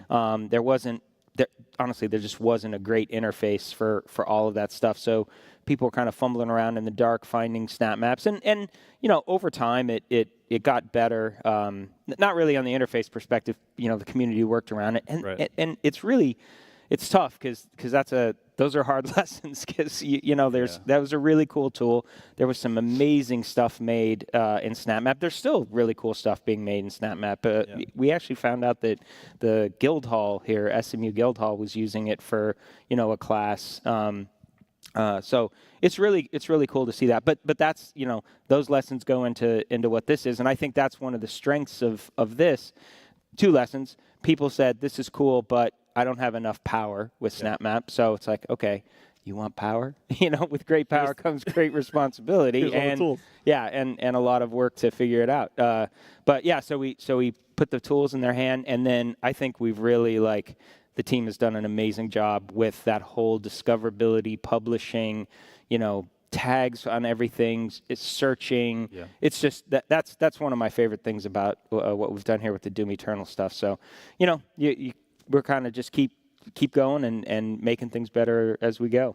I love it too because so exactly like that. It's like we always learn from everything and how do we make it easier, discoverability better. And then we'll get into some of the ways that you can publish stuff and kind of track it in the own way, like your own publisher. But I was just talking to a young developer in the audience who was making SnapMaps and talking about it. And it's like, what is your name so they can find your stuff in SnapMap?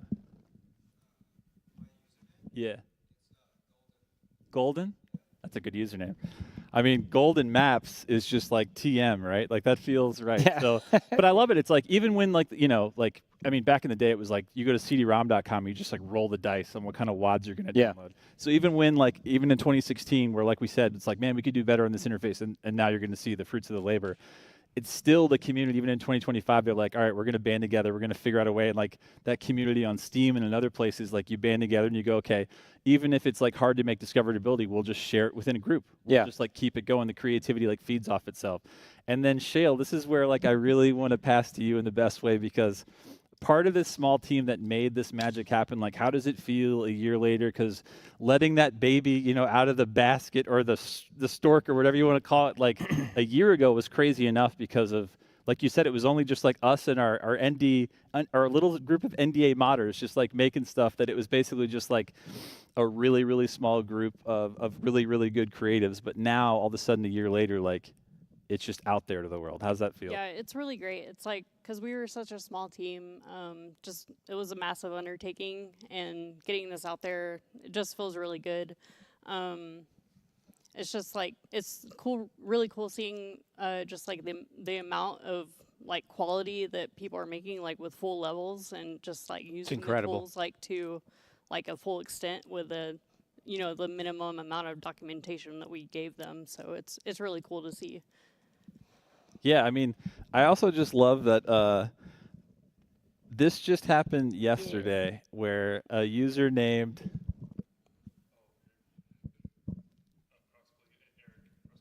Crossplay Gaming showed us this. I'm going to open it. I'm going to show it to the camera as well as I can, and just pass it around, because we've got Game Boy Advance, which is really also just appropriate not only as a console to mod, as it's become a lot more popular since, the SPO ones and stuff, funny playing. Some other people made some cooler screens for it, but it was also there was the port of Doom originally on Super Nintendo. It's so cool. And then there was a really amazing one also on Game Boy Advance. Again, when this puppy came out, you had to have the perfect light and the perfect angle to kind of see what the hell you're looking at. And as you can see now, I'm going to pass it this direction first. Yeah. It's just the modding scene.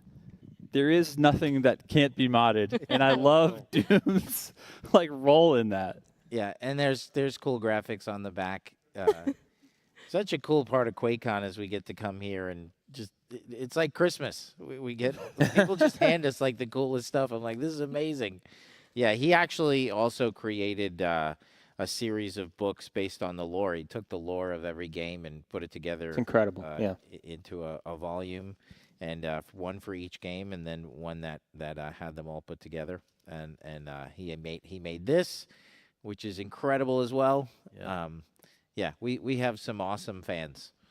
It's awesome. I'm totally jealous of that. I want that. I know, right? But that's the fun. That's the best thing too. I remember this was years ago. There was a guy, Rose Colored Gaming, that was making modded Neo Geo Pockets that had a color screen. You had this like red thing, and I couldn't get it. And then immediately I was like, I'm buying a solder. I'm buying a bunch of these things.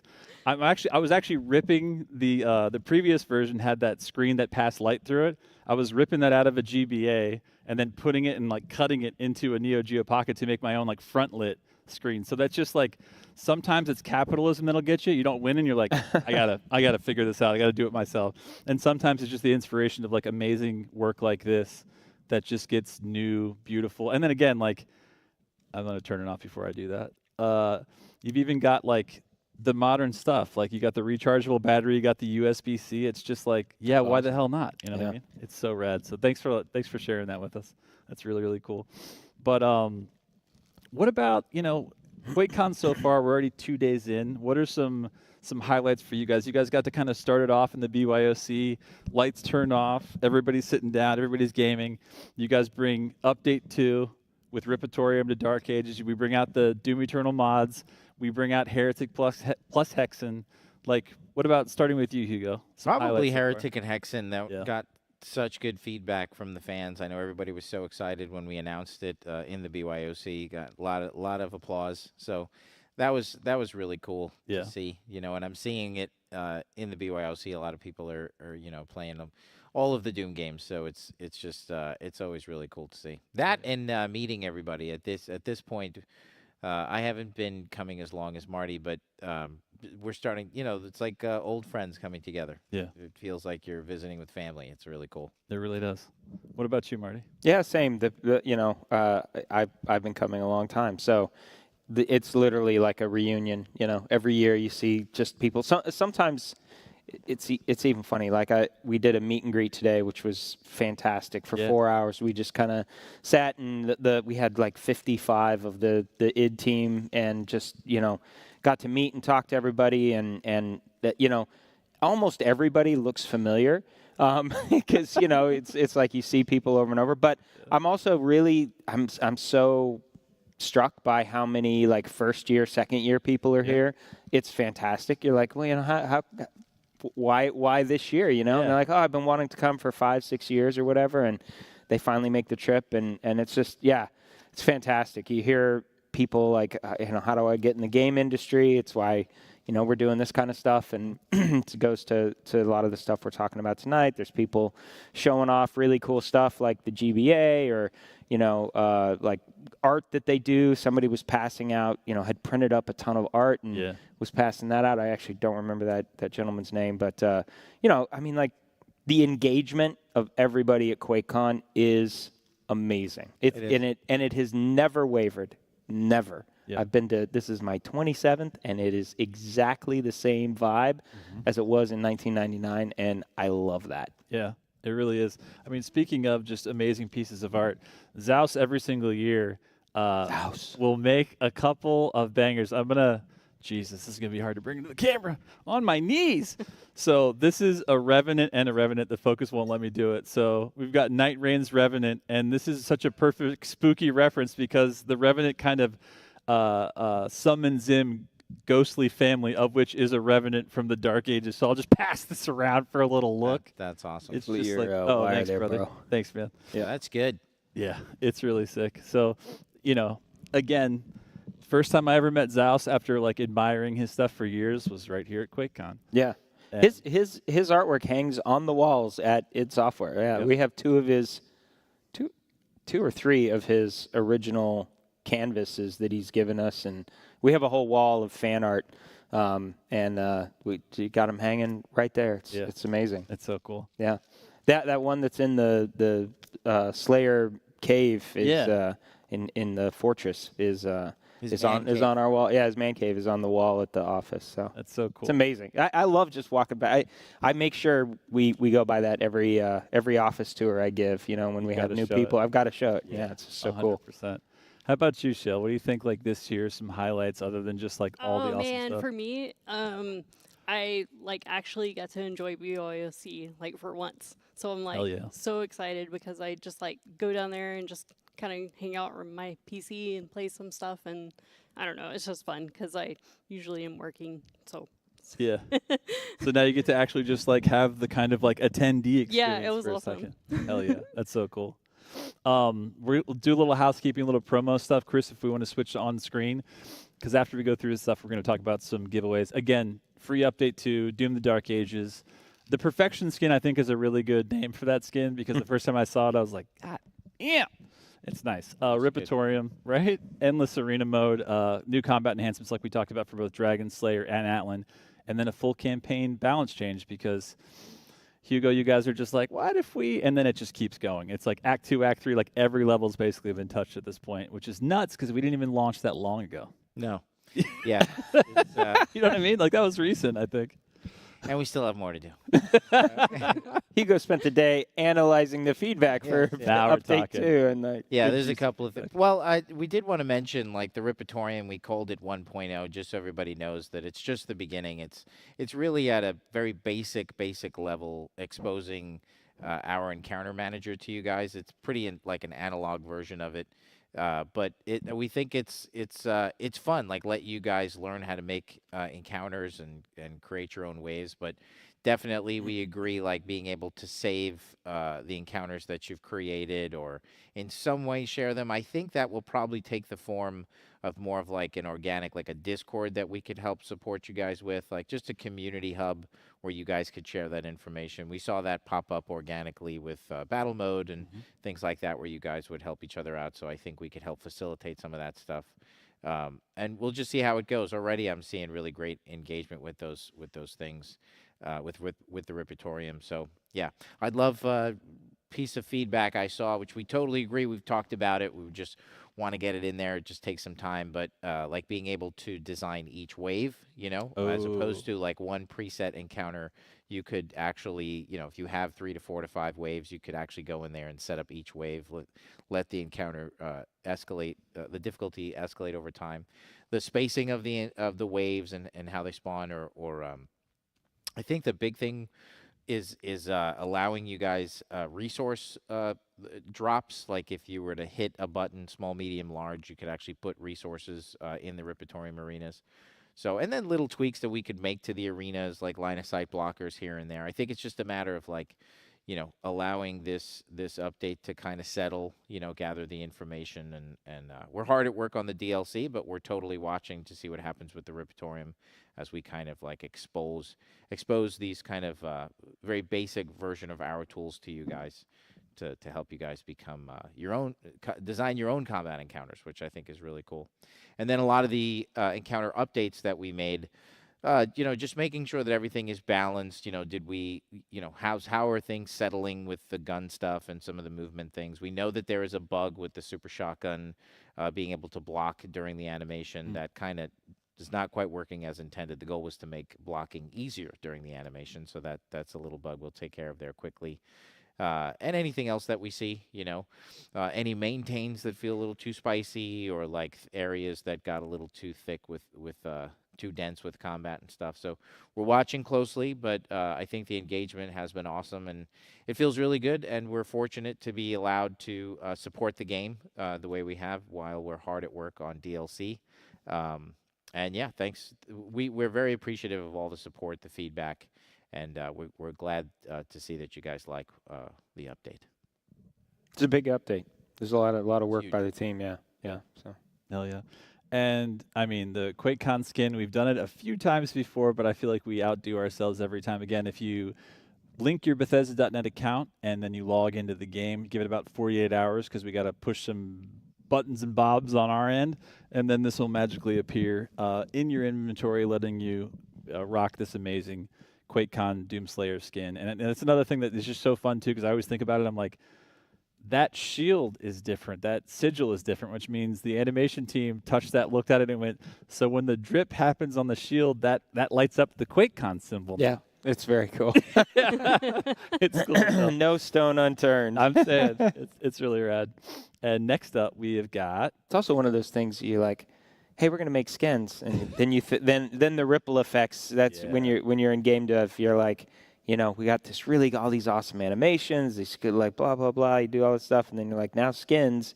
It's just like, oh, my gosh. That's like a whole can of worms. Yeah, my God. Yeah. They're they're so fun though. So fun in the cinematics and stuff. Yeah. I know. And as soon as like we started attaching them to like products and stuff, people were like, all right, I guess I'm getting Prince Street Pizza. That's my favorite pizza. Exactly. Now I need that skin. I need that pizza skin. Speaking of which, I've already seen some crazy skins popping off in PC mods, which is why we're here. The update, free update, launch, browse, play, and create. We're going to show you launching, browsing, and playing today. Creating is going to be in your own time, but Shale and all of our awesome people on the team have made some resources. We kind of did a thing last year, more tutorializing sort of the creation part of it. So check that stuff out on the id Software YouTube.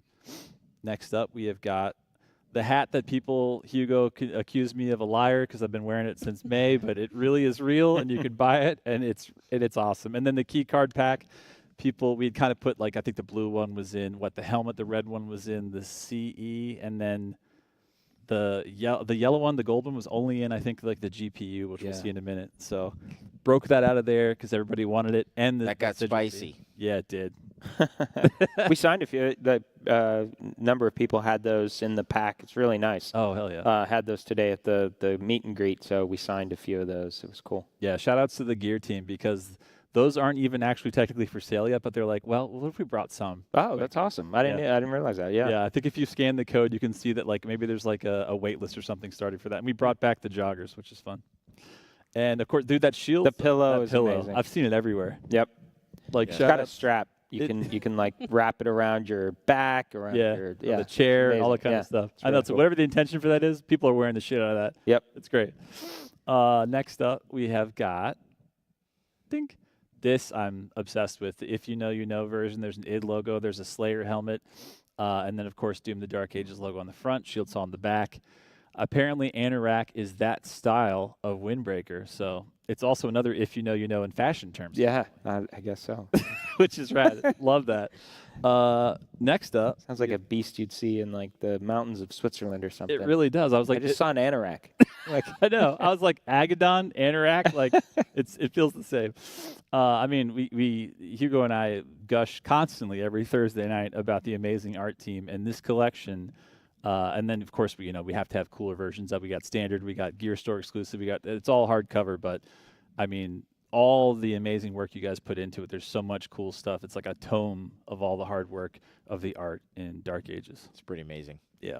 I think all of again, kind of going to that in the meet and greet today. I think our entire concept team that worked on Dark Ages was at the meet and greet today, all sitting together. So literally you could go down the line from Emerson to Olympia. There's just like 7 of them just like all the there. generations. Literally like and you could get the entire concept team to sign your stuff. And that book is just a celebration of their work, in addition to the character modelers and some environment art, but it's really focused on the concept, the early stuff. So it's really neat. Yeah, it's sick.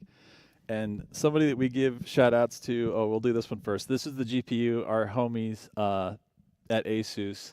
And you said you saw some of these already down there in people's fish tanks. They're crazy. Yeah. I call every PC a fish tank now because I feel like I can see like 90% of your PC. Absolutely. Down there. It's like lights, everything is happening. There's like half of them are filled with water too in some form. That's true. Sometimes you can even see a bubble. I'm like, is that safe? Yeah. But I think there's only like maybe 60 or something left. So if you were thinking about upgrading to a 5080 and you're a fan of the Dark Ages, there's a pack with the game, a pack without the game. And I think that mouse pad, that exact specification of mouse pad is the only thing that hasn't been broken out because people are so mad that we were like, we'll sell it separately too. So still a little something in there for you other than a beautiful GPU with the Slayer on it. Somebody brought one of those up to sign today. Oh, shit. Yeah, That's walking awesome. around. It was. Yeah, I actually hadn't seen it in person yet, and it was like massive. Yeah, massive and heavy. Yeah, that's awesome. It's very cool. Next up, we have got. I mean, the helmet speaks for itself. It's a big ass box. It also comes with 2 patches. I think the helmet itself has a patch, and the Dark Ages logo, like gray and black, as a patch.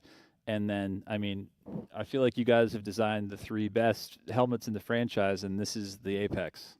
It's good. I love this helmet. I love the whole design of the Slayer and Dark Ages. I think they did a great job. How many conversations do you have to have about how many spikes are on that? Most of the conversations are around it's tedious, but the length of the lines on the helmet and balancing all of the proportions and there's a lot of nerdy art stuff that goes into those things, and that's why it's so appealing Most of what we really focus on is just the science of appeal. It's about how to make things look cool. Really just about getting to yes. You want the players, fans to look at it and be like, yes, that looks awesome. That is it. Right. And getting to awesome is not an accident. It can't be for professional commercial artists. It's something that you can make happen. You have to make it happen, because if it's something that happens by chance, then that's really scary, for the artist. So a lot of thought is put into every angle and the length of every line. That's what makes the job fun. So that was really fun. The thing that Josh did with the Instagram stuff, being able to talk about that a little bit, about all the thought that's put into those things. As I've said many times, the look of the franchise going back to the original 1993 was so strong that we really have to live up to the legacy and just try to make sure that our stuff looks good too. So big shout out to the team. Yeah, very well said. And I think you guys, you're doing pretty good. We're 3 deep now, and Yeah. it's getting better and better. I mean, yeah, this thing is awesome. People should get this because it's super badass. if you didn't see it downstairs, see it downstairs. And if they'll let you, I don't want to put them in a bad position, but spin that thing and then be like, oh boy, I'm going to need one of these in my life, because it is like fidget spinner level of satisfaction. But with it being the shield saw, it's just a different hit. So it's really, really cool. So that was a fun one. And again, shout outs to GameCraft, who we worked with to not only get 2 life-size ones made and painted beautifully, but we got all of the files, the 3D files that he had made and simplified out of like a bajillion D polygons into one that could actually be printed by a human 3D printer and put together. And it was so cool to work with GameCraft and to share that, so that cosplayers, fans, anybody in the world wants to get their hands on it. You can get the most studio accurate but printable version of a shield saw ever. So shout outs to GameCraft, who's in the audience with us right now. Woo. Whoop, whoop. I like your woo. I'm the wooer today. Yeah. And then, I mean, I was just talking to Alex today. Like, they wish they could be here so bad. We got to get Finishing Move to QuakeCon, because that is the next. We really do. That's the next tier of celebrating together. But the soundtrack speaks for itself. There's all the versions of it, thanks to our homies at Laced Records. The 2 and the 4 LP versions to have the back-ish in Vogue. A little bit. We've done the cassette thing before. We've had cassettes. That's true. But go ahead and scan the QR code if you want to get your hands on one. There's no wrong choice. It's whatever you can afford and whatever kind of like how many tracks you want on it. And last but not least, yeah, I know. Chris just told me that one was last. These beauties, which are right now unsigned, go all the way back to 2019. Yeah. I think we did. Yeah, it was Bethesda Game Days. It was 2020. Okay, at PAX, and these are numbered lithographs that we are going to get signed for you guys out there on Twitch. And don't worry, people in the audience, we've got stuff to hand you as well. But right now, let's do hashtag Doom mods in chat. CVH, if you want to set that up, and we'll pick 4 winners online on Twitch. Everybody right now in the audience is on their phone. They're like, I'm winning that shit too. So go ahead, and when CVH and Moobot get it out there, it's going to be hashtag Doom mods, and we're going to get these signed from everybody at ID in the next couple weeks, and we're going to ship them out to you. 4 of those are going to go out after the stream. But I think, and I've got everybody that's here in the audience, we got some cool shit for you too, but we're going to do that at the end of the stream if that's cool with you, because I think we need to jump into, if Shale were ready. I think we're ready. All right. Some Doom Eternal mods. We losing horribly. Like it's 10:45 on the second night of QuakeCon. It's hard to stay awake. Day 2 hits hard, bro. It does. It really does. All right, Yeah. Shale, what are we looking at? So when you launch Doom Eternal, you're gonna see this new launcher. We if you were in the beta, it looks different now, but so you just play Doom Eternal if you just want to play the vanilla game here. Or you can click Play Doom Eternal with mods here, and it'll take you to the mods tab. So browse, you get to. And I will say, that split right there is very important. Yeah. Because if you just those 2 things don't touch each other. Those are like branches. And if you go down the Play Vanilla Doom and you have all your save games and you have your 1,000 hours of playing all that, and then you jump into mods, you're on a totally different path, and those two things don't mess each other up at all. So it's a very good setup, and it starts right there at the very beginning. Yeah, it's good. Sorry to interrupt you. No worries. Yeah, we just kind of have like some like QuakeCon stuff that we put on Showcase, and you can see all the top rated and all time. Search is really good right now. If you just go here, see all, you'll see everything basically. I installed a few things already, but I wanted to show you like if like you want to install something, you just click on it, download, and you can go to like this downloads page, and it'll show like the queue and everything. Like everything, it's just really cool looking. It's a lot more advanced than our old launcher. Come a long way in a year. Yeah. Yeah, it really has. So the I didn't install id Studio because we're not going to show it, but I just wanted to show you because like if you're a creator and you make a mod and you put it up here, so you put in all your tags, mod status overview. You can see your releases here. Put in your media. It's super intuitive. And then the cool thing is stats. Oh yeah. So it's like you can see like, oh, I made this update and like the views and everything. It's just really cool. This really gives you an opportunity to be like, we hear this all the time. Yeah. Hey, how do I break into the game industry? I want to be a game designer, all this kind of stuff. And the bluntest answer is make stuff. Mm-hmm. Just make stuff. And these tools, and honestly, no matter what tools you use, our tools, there's tons of tools out there. There is literally no excuse for not making things, not creating your own work, or working with friends to create something cool, to publish it. Like this gives you a little ecosystem to learn our tools, make cool stuff, publish it, promote it. You can stream your own, stream your work, put it up on YouTube, give people the link. There's links to all of these mods on the Bethesda mods page on the website. You can come in game, see like your updates, see if your promotions are working. It literally lets you be like your own little developer and publisher. Yeah. So it's really like it's powerful, and this is how you do it. This 100%. Is how you. Because then when you come break in to do the interview, whether it's with us or anybody else, like you can literally come with actual like metrics and stats. And I know it sounds so boring to someone who doesn't care about that, but again, if you're entering, any business, it's like you have to show the success somehow, unless it's just like you're a household name, because Graveyard Official Combat Arena example, like, is what your mom just called you. Be like, have you heard about? And it's like, until you get to that level, you can prove it through here, which is absolutely sick. And it's not even about the success. I mean, I tell people all the time.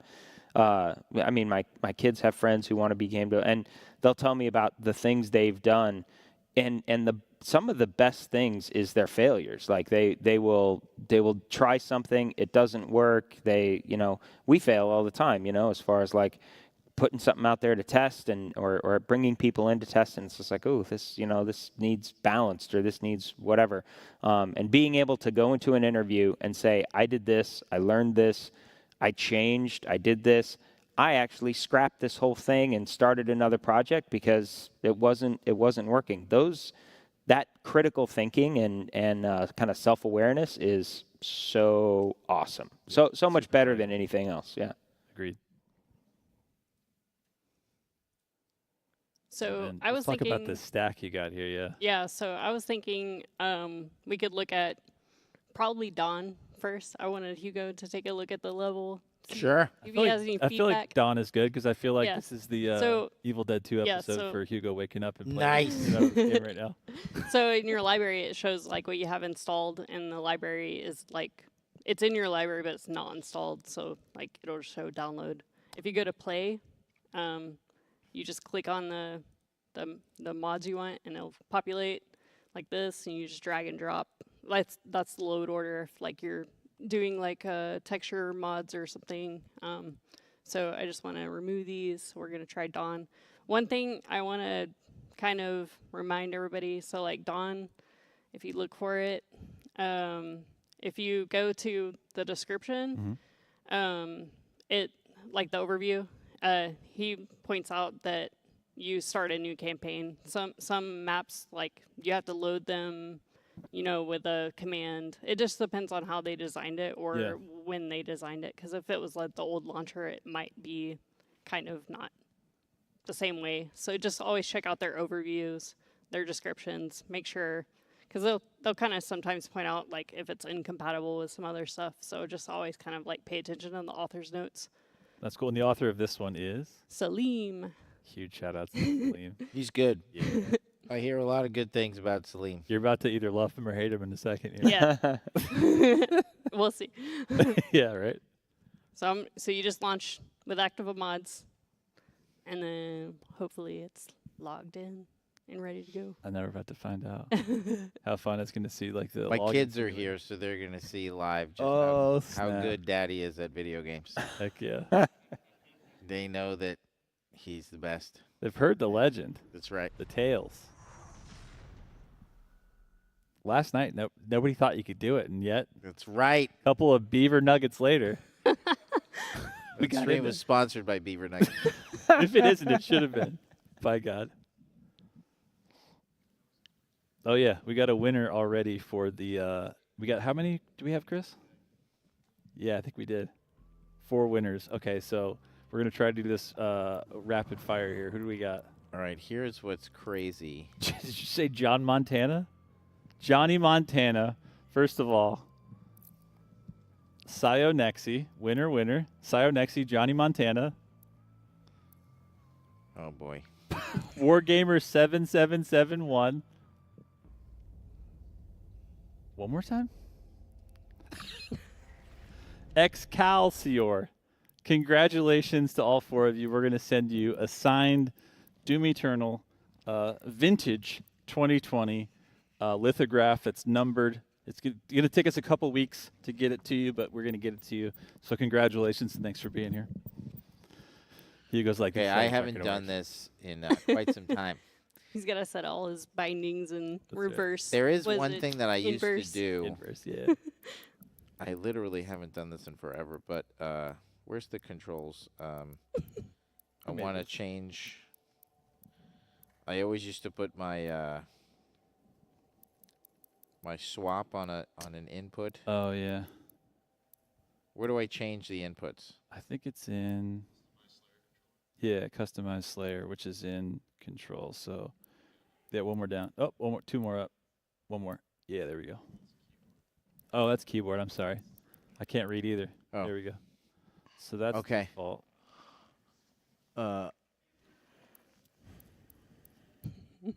This one is custom. Do the edit. I haven't done this in so long. I know. It used to be so fast. I remember we would do this shit. All right. So, I like to make it so I could swap my stuff. Is Mommy leaving? Is that what's happening? She's had enough. She's like, I can't believe we're doing the She changes doesn't on this even controller support. She's just like, who cares? She saw you use invert. She's like, sticks. She's Couldn't like, take it. I've watched this dude play video games my whole life. I don't need to sit here I've and seen do enough. Okay, wait. I want to put the switch equipment. That's what I used to do. I used to put equipment switch on something. I don't fucking remember. Take a guess. I think it was on, the left.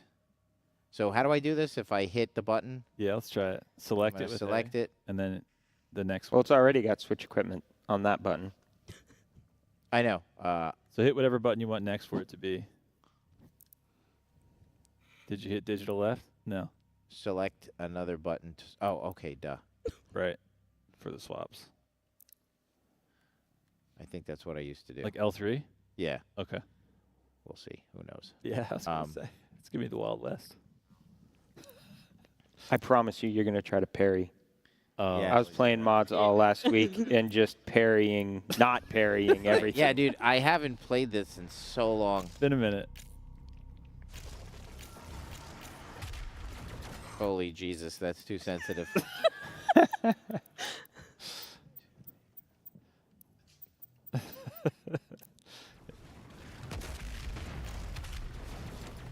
All your I am parrying. I'm trying to block. Yeah. Son of a bitch. It's already happened. And don't forget, dash. I forgot dash. Dash in there. It's like, That's a oh good my time. gosh. No, dude, literally, I just tried to block that dude's attack. Yeah, every time a Hell Knight jumps or any, like, you're just like, parry, parry. So the funny thing is that there's no sprint in Dark Ages, and yet people say that it's slower. Oh, yeah. But I think what they mean about, so I know what they mean by slower is that mechanically you're not pressing as many buttons, so it feels, in terms of the decision making you're making. Oh, Remember, Jesus, you I got, keep hitting freaking you're switching parry. equipment for that. Remember, you got ice bombs, you got frag grenades. Oh. No, what I'm doing is I'm hitting sprint in my mind. Left bumper. In my mind's eye. It's funny, even the main just kind of freaked me out. I'm like, that's not what he looks like. Yeah. Just so you see. All right, now I got to get back to quick switching. Okay. That's the correct move. Holy the correct Jesus. time. Oh, wait. This is really hard. Is it the mod or just the game right now? It's the game. Yeah. You designed it. Yeah. Mad lad. All right, so maybe Meat Hook's going to start jogging the memory. Can I be honest? I think I'm with the fans. 2016 is better. Let's play something else. You guys were right. I can't wait till QuakeCon a couple years from now and everybody's yelling at us that Dark Ages is better than whatever we make next. Oh yeah, we got monkey bars. Yeah. Yeah, I think this map is such a cool showcase of like the just like somebody can build something from the ground up, like totally. And like we're doing with Riptorium, we get feedback. He could get feedback by posting video of this on YouTube. Yeah, and let him get yelled at. Let him get the same That's treatment. Part of the joy is watching the modders get yelled at like we did. Why did you change this? It was better in version 6. As a matter of fact, you know what? I want to be the one to. It'd be like we get to immediately go leave some comments. Turn the tables on him. Yeah. I think you did amazing. It looks great. I totally tried to parry that. Yeah, you did. Oh, and I will Jesus say, God. like his combat so far is pretty balanced. You know, I mean, it is tough, and Hugo's like, but like this, you will hear me say this a lot. Like, think about your combat balance. The group of people that have been playing this stuff is pretty small so the far. first bug.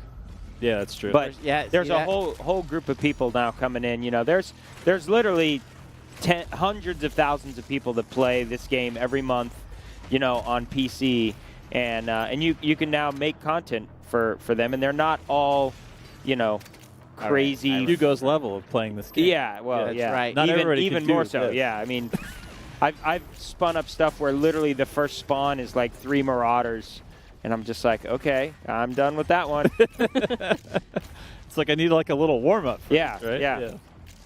You know, this is good. Yeah. Part of the reason why we make every Doom game different for you guys too is that we know that should we ever get here with Dark Ages, and of course we hope to, that you're going to be able to make a completely different set of experiences, you know, with a different rule set and totally different vibe. I do love this game. Yeah, it's a good one. You got low ammo. Don't forget the chainsaw. Oh, that's right.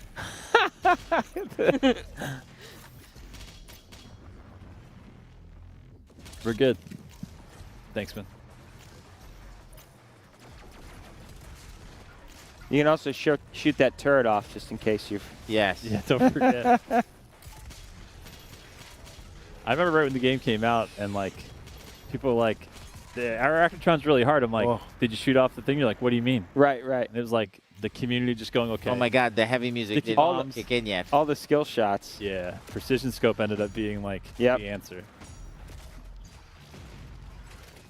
That is my favorite sound in Doom Eternal. Is that clink? That clink. It's so rewarding. It really is sick.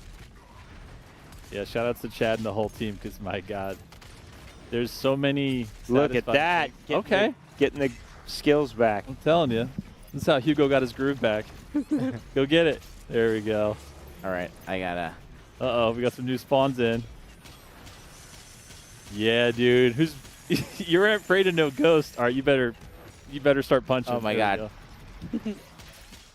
low HP. Don't forget you have a chainsaw. I know. There's too many guides. I feel like the chainsaw is almost like the BFG in this for us, where we're like, you need that panic button. It feels so weird to play this.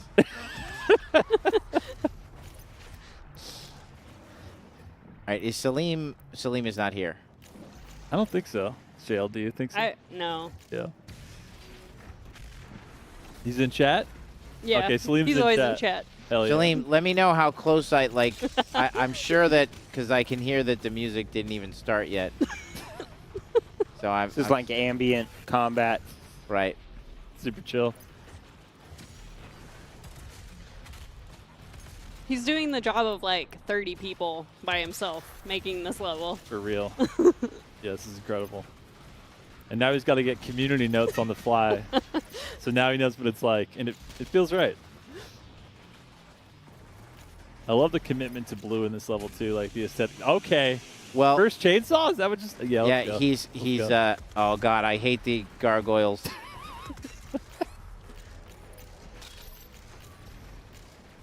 Okay, Salim said this is mid-encounter, and there's 3 waves here. He goes like, there should be 2 waves. But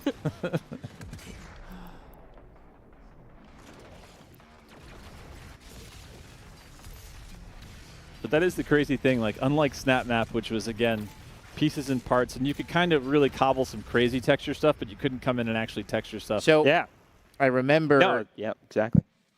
You know, big part of what we wanted to do with Eternal.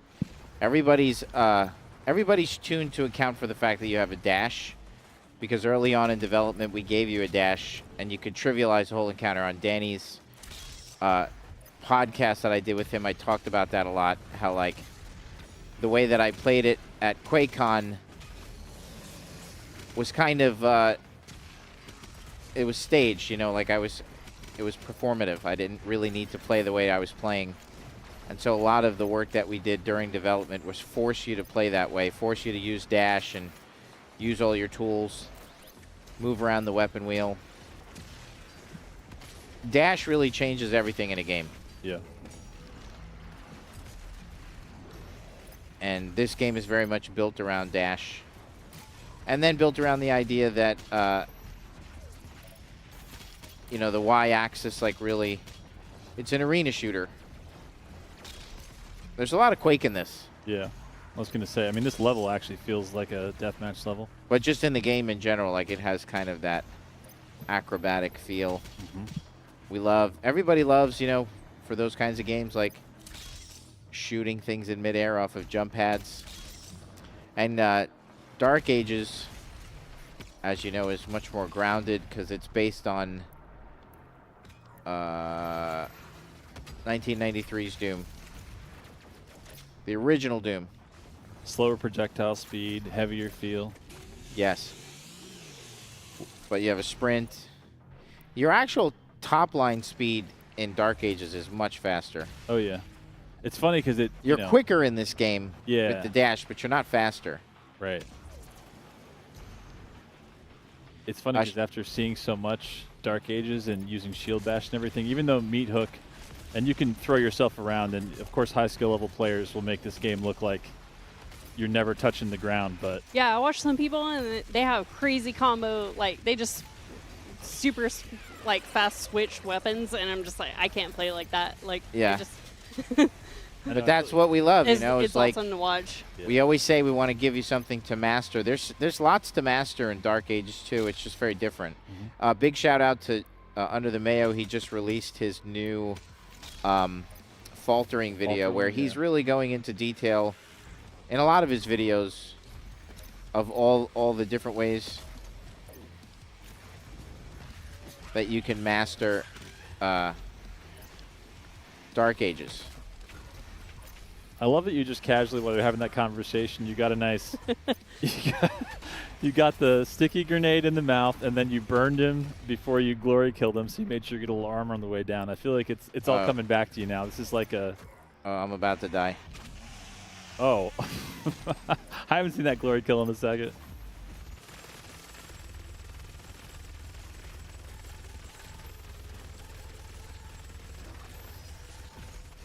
But I feel like just like Cher, it's all coming back to you now, Hugo.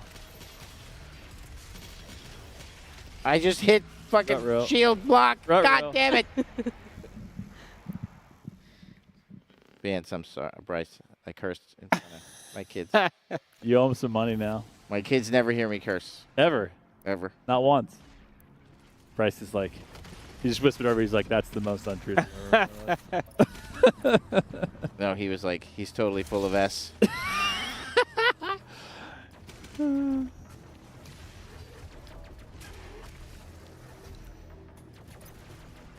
Oh God, yeah, you got the runes too. I love that. Bryce, what did we just get? We got a Switch 2, right? And Donkey Kong, you like Donkey Kong? Are you having fun? We got Bonanza going. I got Donkey Kong and he's playing it. Yeah, that sounds right. It's so good, dude.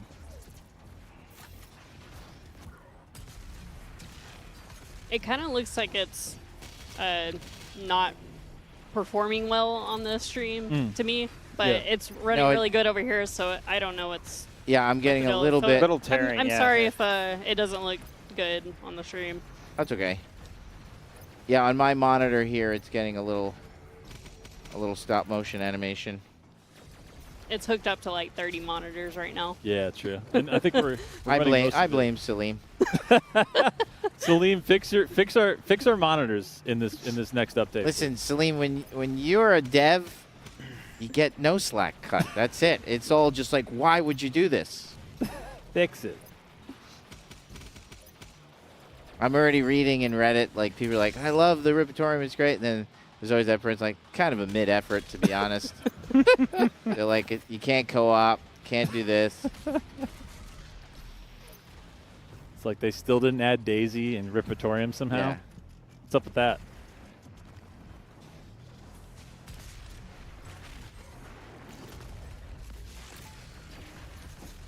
All right, it's coming. It's coming back. I know when you're doing Ice Bomb and Burn, you're doing the number of times that I have you got accidentally. There we go. The number of times that I've accidentally. Start burning too. I'm gonna run backseat on you. That's how we used to do it, John. Yeah, that's true.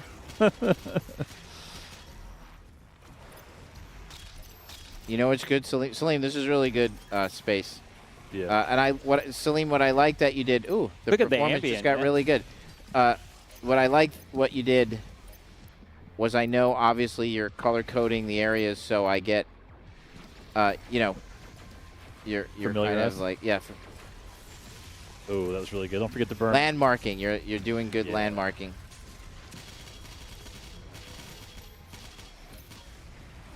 You don't have a chainsaw yet, so. Jeez. Oh, that was such bullshit. That was a good look, though. That was, I think we were. It feels really weird to not have shield charge. Yeah, it does.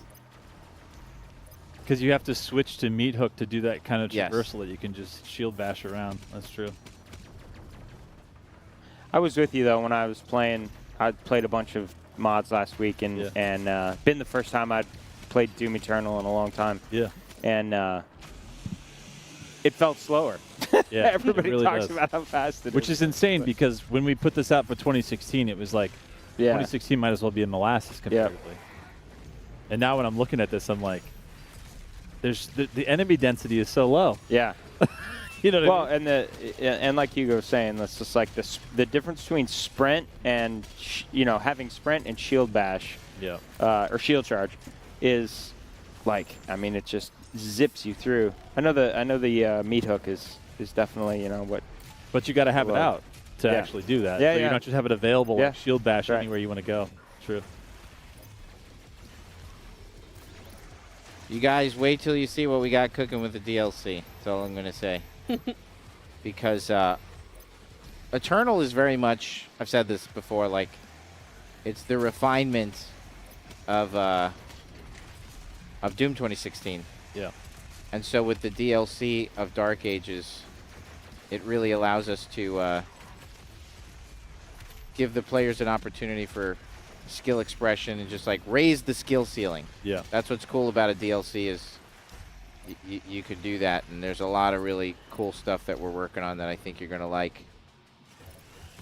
Oh, Jesus. Don't forget to burn him after you get it in there. Oh, or before. Perfect. Something to chew on. Nice. Remember when people got so pissed off that they made the popping sound? A lot of what gets praised now was criticized. Remember, like, how colorful it was? But everybody, once you got really into it, everybody saw why we did that. Right. Because everything is so frenetic. Everything was in service of the gameplay. And also, it was really, really trying to be, oh, Jesus Christ, Yeah, we got the original. I would say that the gameplay of Dark Ages is an homage to 1993's Doom, and the RGB color scheme of Eternal is an homage to the original Doom. 100%. It was also like the return on so much enemy design, right? Like the zombie soul. Oh yeah, everything. Yeah.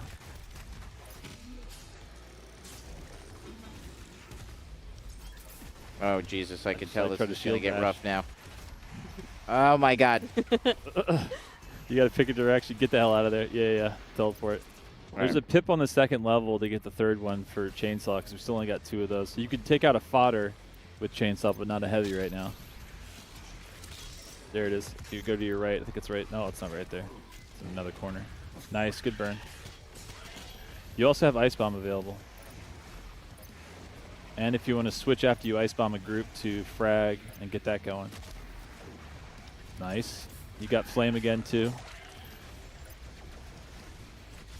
Beautiful. And switch equipment to frag. Get a couple of those out there. Actually, just GTFO right now. Shiza.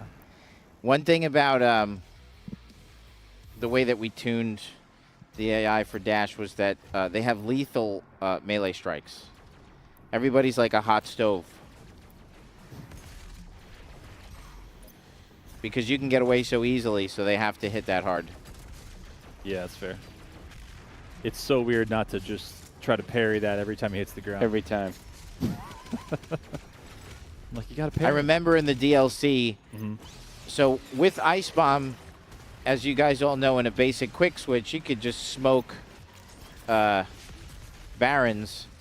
And if Danny O'Dwyer is still here, I remember he talked a little bit about the DLC, the first one, the UAC Atlantica, the opening 5 minutes. And there's so many Barons.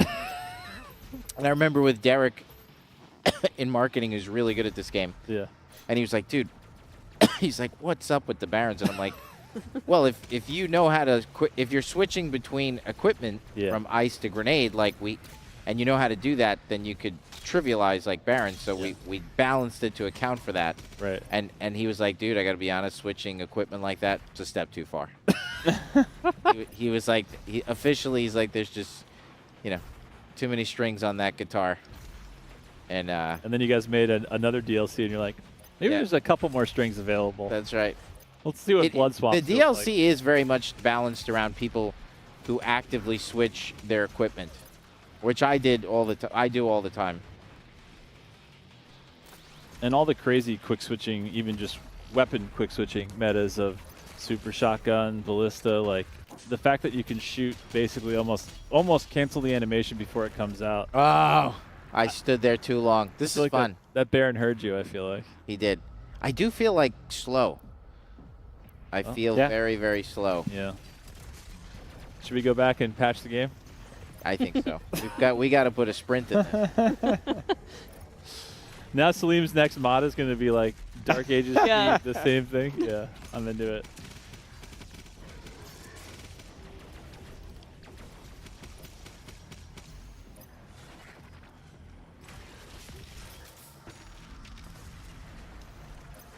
I don't have my burn down strats anymore. I know, it's because even just the flame coming out every time it's available, it's like just get that passive armor coming out.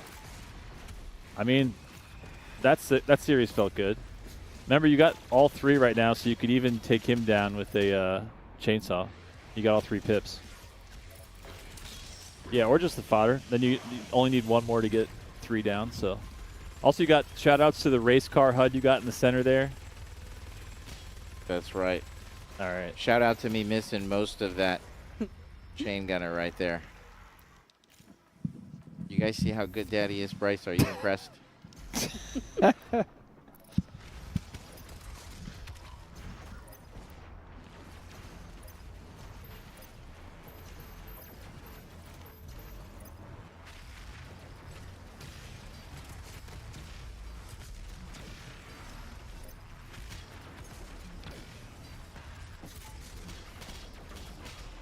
All right, we're gonna.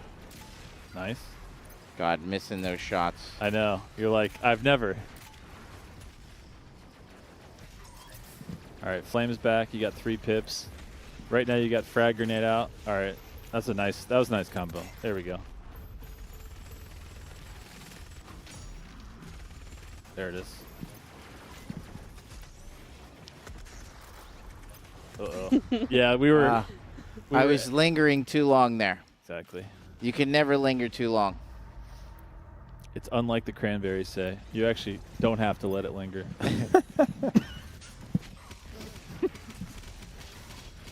Dude, if I had a nickel for every time that I am trying to parry. Yeah.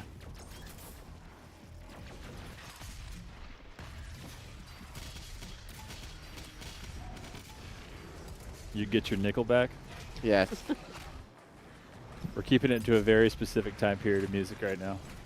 Those are the only puns allowed. All right. I feel like you've got Baron strat down, though. Your burn is nice. You've also got 3 pips to use whenever you need for the chainsaw. There it is. I am gonna. That's a good choice.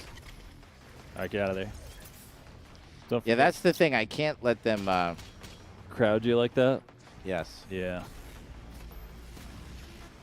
Okay, yeah. You are the turret. Show them the flat line. That's it. Yeah, it feels good.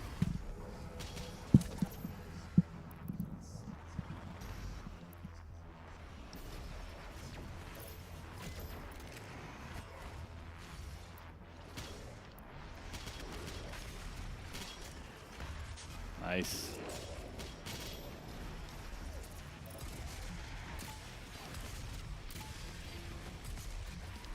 All right, music's kicked up. Cacademon's on the board.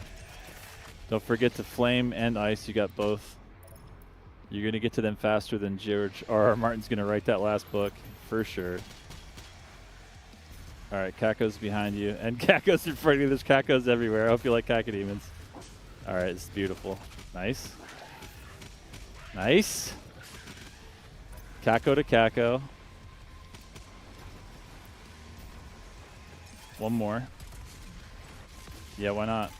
Nice burn. And then switch to frag. Those will be up first.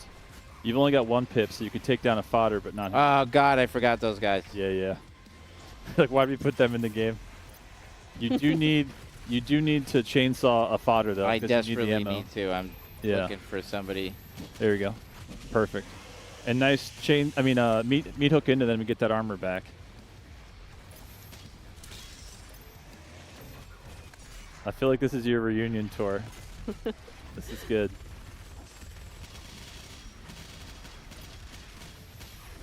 You need to abandon the ship. Yeah. All right, you do have 1 pip now, so you can do it to a fodder again, but don't forget to get the frags out there, and then make sure you burn and ice next time, too. Here we go. Perfect. Man, I haven't seen one of them in a minute. They are pretty They're awesome. great. Yeah. They're so good. Such a cool, like, agile pressure unit. I always loved that guy's, like, destruction was all lava, too. That was just so cool. It's sick.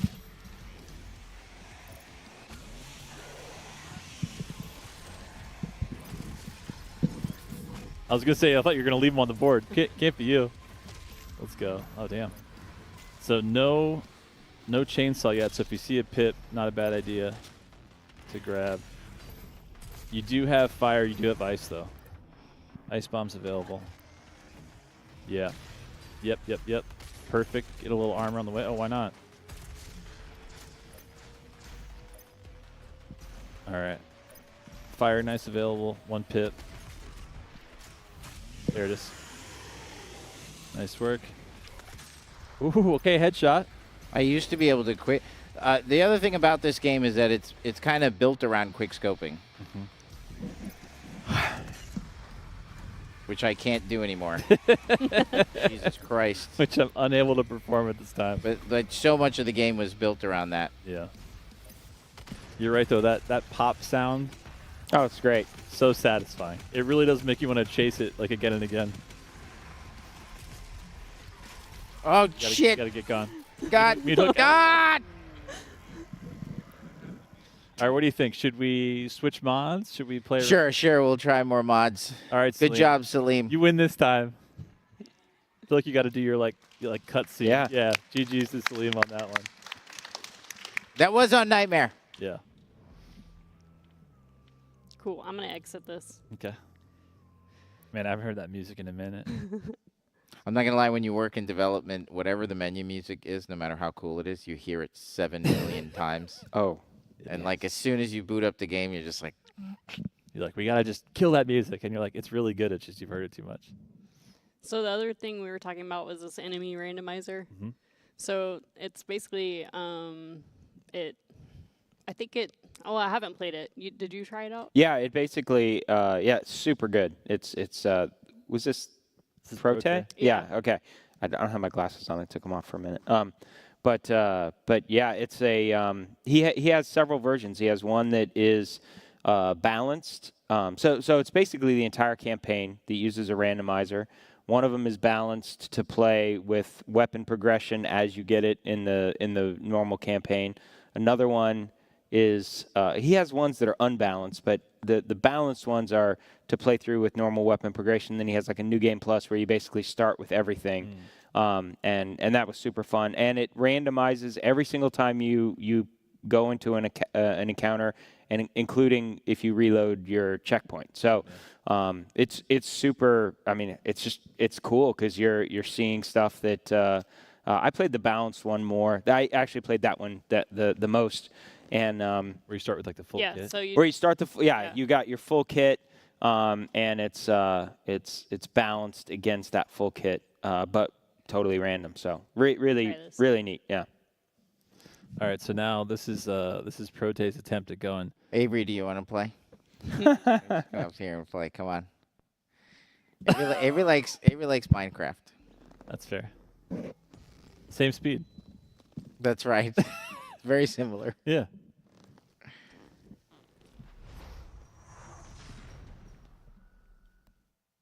Shout out to the boot sequence of Doom Eternal. Wonder if we were talking about we're talking about setting up your own encounters. This is just a totally other way. I mean, you can play the entire Doom Eternal campaign from one mod with random enemies. Yeah. In New Game Plus style. It's like such additional.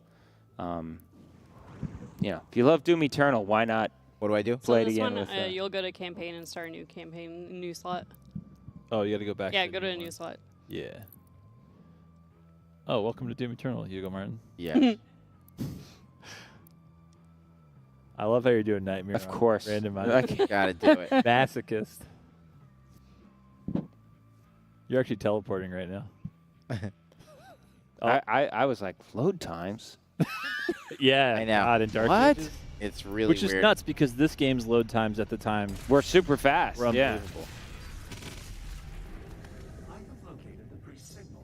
Wow, Vega. Good old Vega.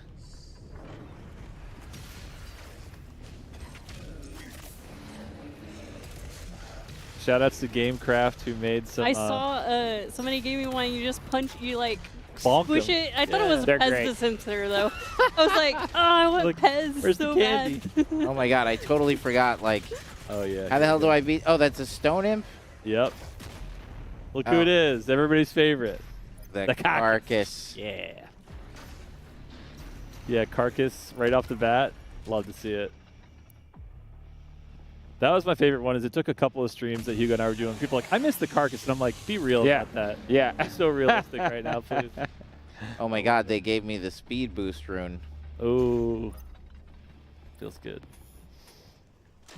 I just tried to lock onto that with my shield.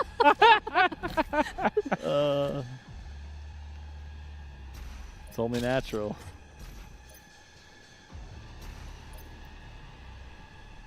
I guess you could still use it, but you already have the full kit. Yeah, so- you got everything. Yeah.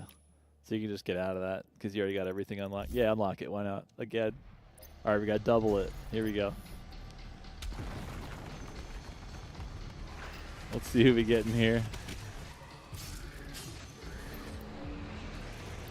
I do like the faster glory kills, though. A little bit of Hell Knight in this room. Why not? It's pretty awesome. Yeah, this is usually kind of where it introduces you to imps. Yeah. Some faster moving projectiles. The agility. Dude, the hit boxes on those weak points, my goodness. Yeah. Pretty small. They are tiny. Yeah.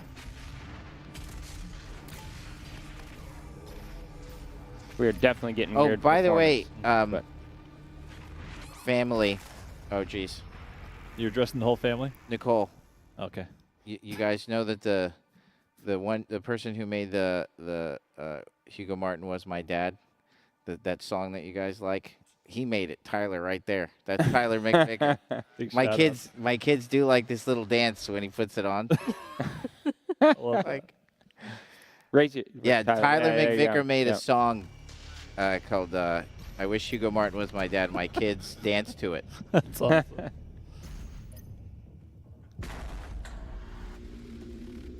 Whoa, that was kind of weird. Yeah, he's already out. See that? It's a bug. Get Prote on the phone. She's on the other foot now. We get to complain about the bugs.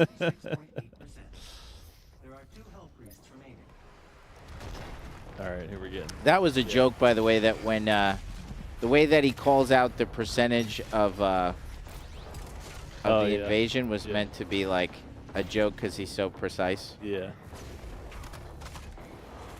Wow, stone imps. I remember the actor was cracking up because he's like, we're really precise about this.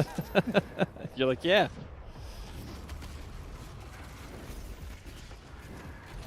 There you go.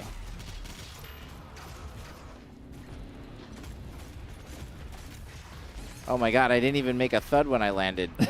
Yeah, where was that really loud? Don't forget your hole. What's wild though is even if you think, all right, I know what's coming next. I love it, and you know what? It's going to be different now. Loading his checkpoint. I love it. Well, also he made it with no coding, so he just like I think it's so cool. That's like insane. it's just like I'm just gonna make a mod that does this. Yeah. very cool stuff, Prote. Yeah, famously, Prote recently has the helmetless Slayer from Dark Ages and all the cutscenes, which everyone like, damn, that is pretty handsome. Yeah. All the time. Get to see a lot more of him without a helmet on.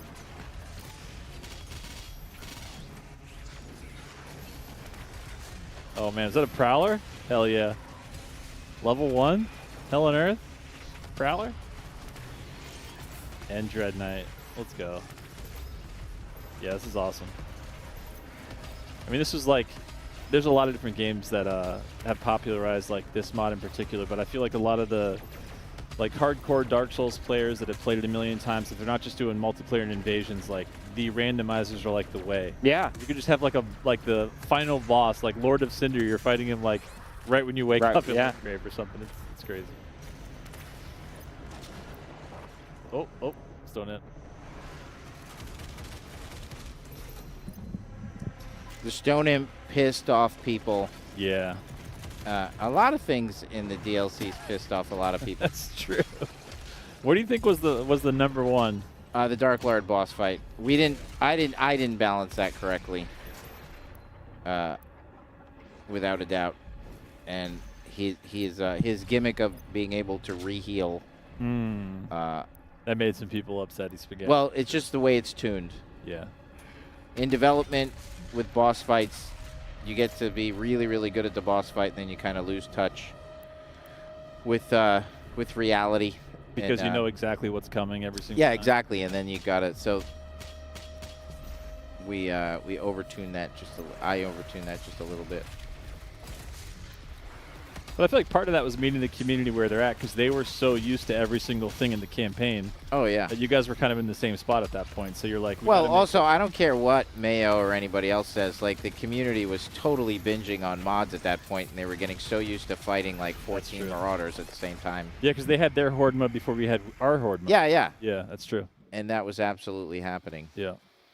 That was the other cool thing is like they were doing all of that just like this with 0 tools. Yeah. Before they even touched in studio, they were just like with no programming, hacking and mashing together these things that would create incredible stuff like this. Yeah, yeah, absolutely. And then shout outs to Shale and the team for making tools to even for some of the stuff that predated when we had all these tools, like some things that kind of helped try to the conversion so that you could bring stuff that you had made before you actually had the real tools into the now easier to use interface and all this other stuff so that people Holy can still enjoy shit. it. This is crazy. Yeah. Good flashes. No, I have yet to find the easy mod, or even the medium easy mod. That's true. Maybe that's a good shout out to, especially if you're, whether you're a seasoned modder and we're playing some of the stuff like Prote yours right now, it's like knowing that you've got all this new blood coming in. Absolutely. It's like, and or if you're making something for the first time. Yeah. It's like, make the ramp up, just like how you're growing in your creation.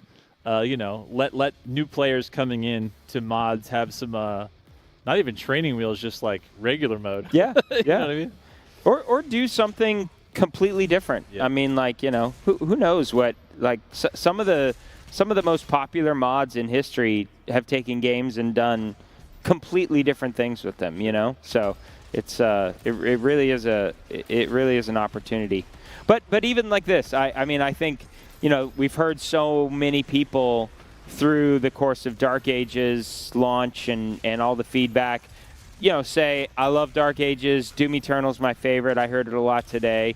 You know, there's now 750 new ways for you to play, you know, Dark Ages Doom Eternal and growing. So you can come back, play the entire campaign now, however you want, many times with random, really test your skill, you know? So it's just, I love what this kind of, and obviously it's hard.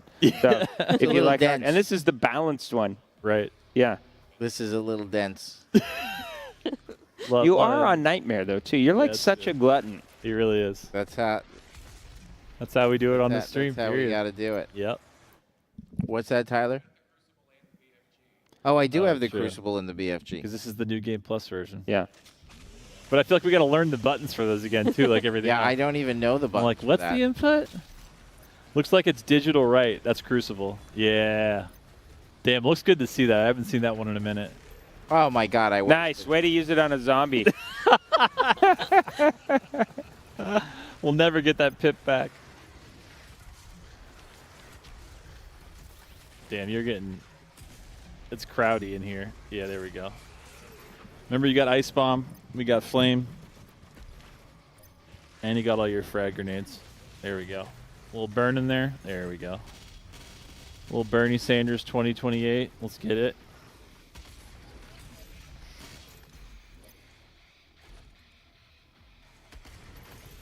You still got another Crucible if it's a... Maximum cognitive load is what this is. It really Many is. strings on the guitar. Yeah. Got to Dude, play those them all. hitboxes. Those hitboxes are rough. Mm-hmm.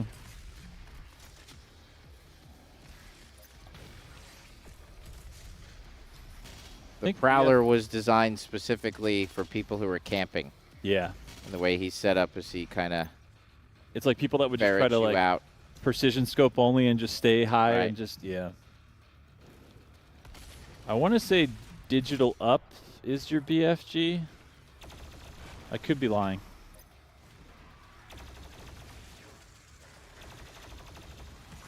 Nice, nice, nice. And flame. All right, all right. Running the spreadsheet. We need a chainsaw. We only got 2 pips, so it's got to be fodder level. Is Danny O'Dwyer here? I think he went down to the BOC right after the last stream. Yeah. Gershman, who I really love. Yeah. But when he reviewed Dark Ages, he really liked it. Mhm. And he talked so much about Doom Eternal. Oh, like in the Dark Ages? Well, one? because he didn't like Eternal. Yeah. And he often characterized it as a very prescriptive spreadsheet, which I disagree. Anybody who's good at Eternal knows it's not prescriptive. Yeah. It is generally asking you to, like, do things. But when you said spreadsheet, it made me laugh because he mentioned spreadsheet a lot. And I think Gershman's review is fair. Like, I don't actually, nobody's wrong when they you know, that's their opinion. That's how he perceives this game. Yeah. Which I think is correct. I mean, the consumer's never wrong. Right. He liked Dark Ages, which is good, and he liked 2016. And but that's what we were talking about. This before, game is right? very much just doing its own thing. Yeah. Same as Dark Ages. Yeah, we need to get some chainsaw so you can. I can't remember what we're out of ammo. I think we're out of something. I can't. I used to be able to quick scope dudes. Yeah. Like, really good. I can't hit the side of a bomb. Back in 2020. Oh my God. 2021.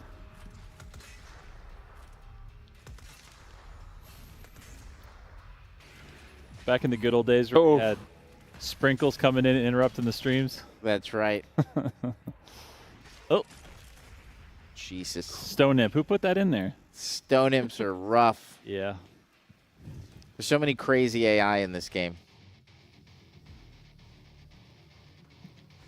Yeah, I feel like the tiers and the separation of how many different. I like the Stone Imps. I do too. But Dread Knight, look at him. All right, he's gone. Can't look at him anymore. Man, it's a flood of dudes out of there right now. For real. Burn him. Get that pip back when you need it. You got 2 for chainsaw, so we can take down these right here. Get that ammo back. There we go. And don't forget to burn on the way out here with this. Oh, we already got him. The whiplash, though, always a problem, even in Dark Ages. Oh my God, it's and a Spectre yeah, whiplash. The Spectre version. Maniacal. Like the Spectre's pinky version. Sound. I love the. Yeah. It's really sick. Yeah, the way they announce themselves, and you're like, oh shit, I got to deal with this. It still hits. This game is fun. We're back on now? Yeah. Yeah. Oh. This game is terrible. That's what I was waiting for. Yeah. All right. Immediately, you know you got the pip. You still got one more on a fodder, but we need to get some HP, so maybe that's not a bad idea. If we can restack. I can't hit the side of a barn. I used to be able to nail that thing. It's true. That's the fun of this game, though, is it's definitely an FPS made for people who love FPS.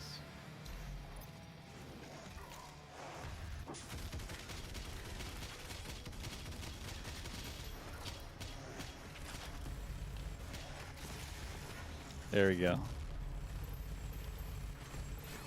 Speaking of FPS, people love FPS. I feel like when you're in your zone, it's the DPS you're putting out. It's the quick switching. It's using all the equipment. Like right now you got burn.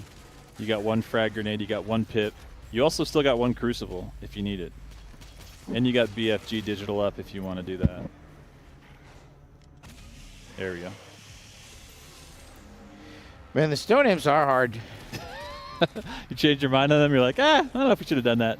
Well, what happens is, so the way that we design the encounters is that when you have a Stone Imp, you can't have cacodemons because that will force the player to be frustrated that they have the wrong mod. A big part of what we started doing in the DLCs was pushing you into some of the mods, like with the Spirit and stuff. The Spirit, low-key, is like one of my favorite AI. Oh, Spirit is amazing. I like the... which was the imp that poisoned you? Oh, yeah. Eh? I can't remember what his name was. I know the one you're talking about. The green bastard. God, what was his name? Curse Prowler. That's yeah. Yeah, popping up in DLC. Yeah, the Curse Prowler was rad. Because it was like trying to chase him down and find him and not wanting to get touched by him. It's like poison tag. Which I guess is appropriate because the ancient gods.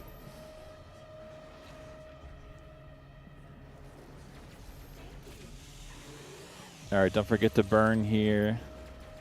And get that. There we go. I like how you got the funnel at the door right there. It's like the big boys can't cross. You got ZZ Top at the door. All right, keep hitting it. And burn. Yeah. Nothing God like, damn it. nothing like a couple of Cybermanks to start the day. All right, that was a good choice. Oh, we need HP. There we go. Nice. Yeah, don't get close. Get those cannons off of there. All right, that'll work.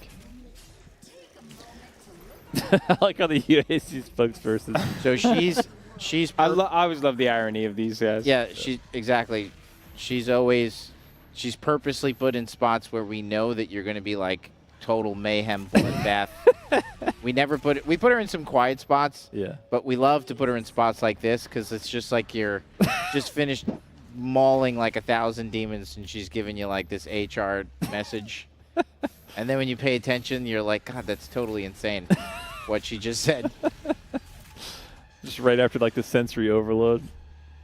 There we go. Ooh, that's a good one. All right.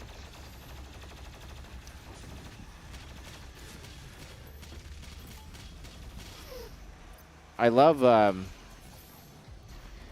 big part of what Dark Ages is based on with the falters, the melee, the shield, and the guns is allowing you ways to stack damage to delete AI. Mm-hmm. So this game is kind of built around that. And that comes a lot from this game. I want to parry that Spectre's whiplash so bad. I'm stuck! Jesus God. Should we do some giveaways? Or you want to keep going? Game is trash. Delete it. Delete it off the hard drive, actually. Such a roller coaster we're on. Yeah, no, but shout out. Let's get to. I feel like it's day 2. We still got another day at QuakeCon. Yeah. But this is the end of our stream segments, and that's just for us because Hugo will be back on this couch tomorrow with Rytro doing. I think it's an 100% Doom the Dark Ages run. So that'll be spicy and fun. Amazing. And I feel like just to celebrate right now, so if you want to come grab your beautiful invention here, I think I might have one other thing for you behind here, which might be a Corsair headset, Dark Ages one, giving us nice. Friends. So you got a little table for it now. There you go. Yeah, buddy. Hell yeah. And then, buddy. Thank you. And I feel like we got just to kind of celebrate the journey that Golden from the chat is on right now. I happen to have one more in the Santa bag, the Here Slayer you go, bag, buddy. the Dark Ages. Shout outs to our friends Corsair, and let's give it up for Golden, dude. Good job, bud. Keep doing it, man. Keep doing it. And I got one last President store. Do we have anybody that's published any Doom Eternal mods in the audience by chance? Hell yeah. Oh, yeah, that's right. He did. He was talking to me about it. Come on down because we got this big old boy, maybe the most beautiful that's cool. out of the set here. So if you don't mind, you got one more thing to take home from QuakeCon. Yeah, dude. Yeah, that thing is awesome. It is awesome. Very well made. Yeah. Heavy, solid. It's amazing. Yeah. So now you gotta build a new shrine for the Pinky only. But yeah, dude, we're just so excited. QuakeCon 2025, Doom Eternal mods out there in the world. All the hard work that's already gone in for the last year to both the team and everybody that's contributed to it, all of the modders, and now everybody gets to jump in and play, see their stuff pop off, share their stuff, share their moments. And we're just so excited because again, we're charging forward with Dark Ages. We got a DLC to look forward to.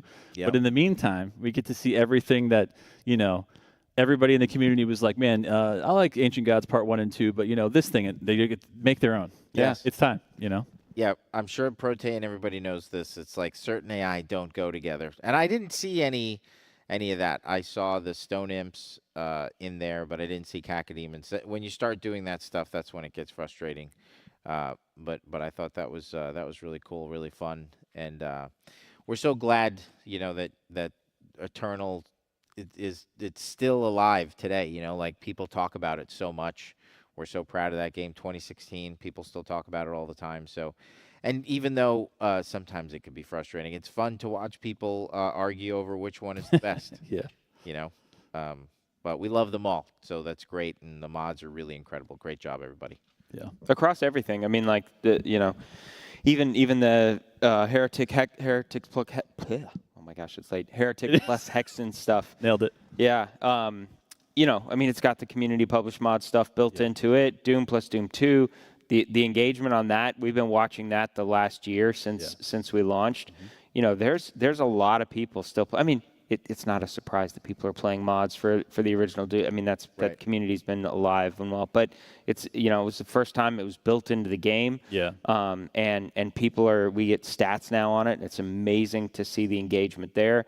This is now with mods. So again, there's no excuse. We have hired contractors from the mod community that are awesome. Keith, actually, I don't think he's here in the audience. I don't see him, but he came to town. He's been a contractor with us, and we caught his stuff. He was doing really, really good stuff on that was getting up on ModsDB, and then into the ecosystem here. So, like this is such a good way to get your foot in the door.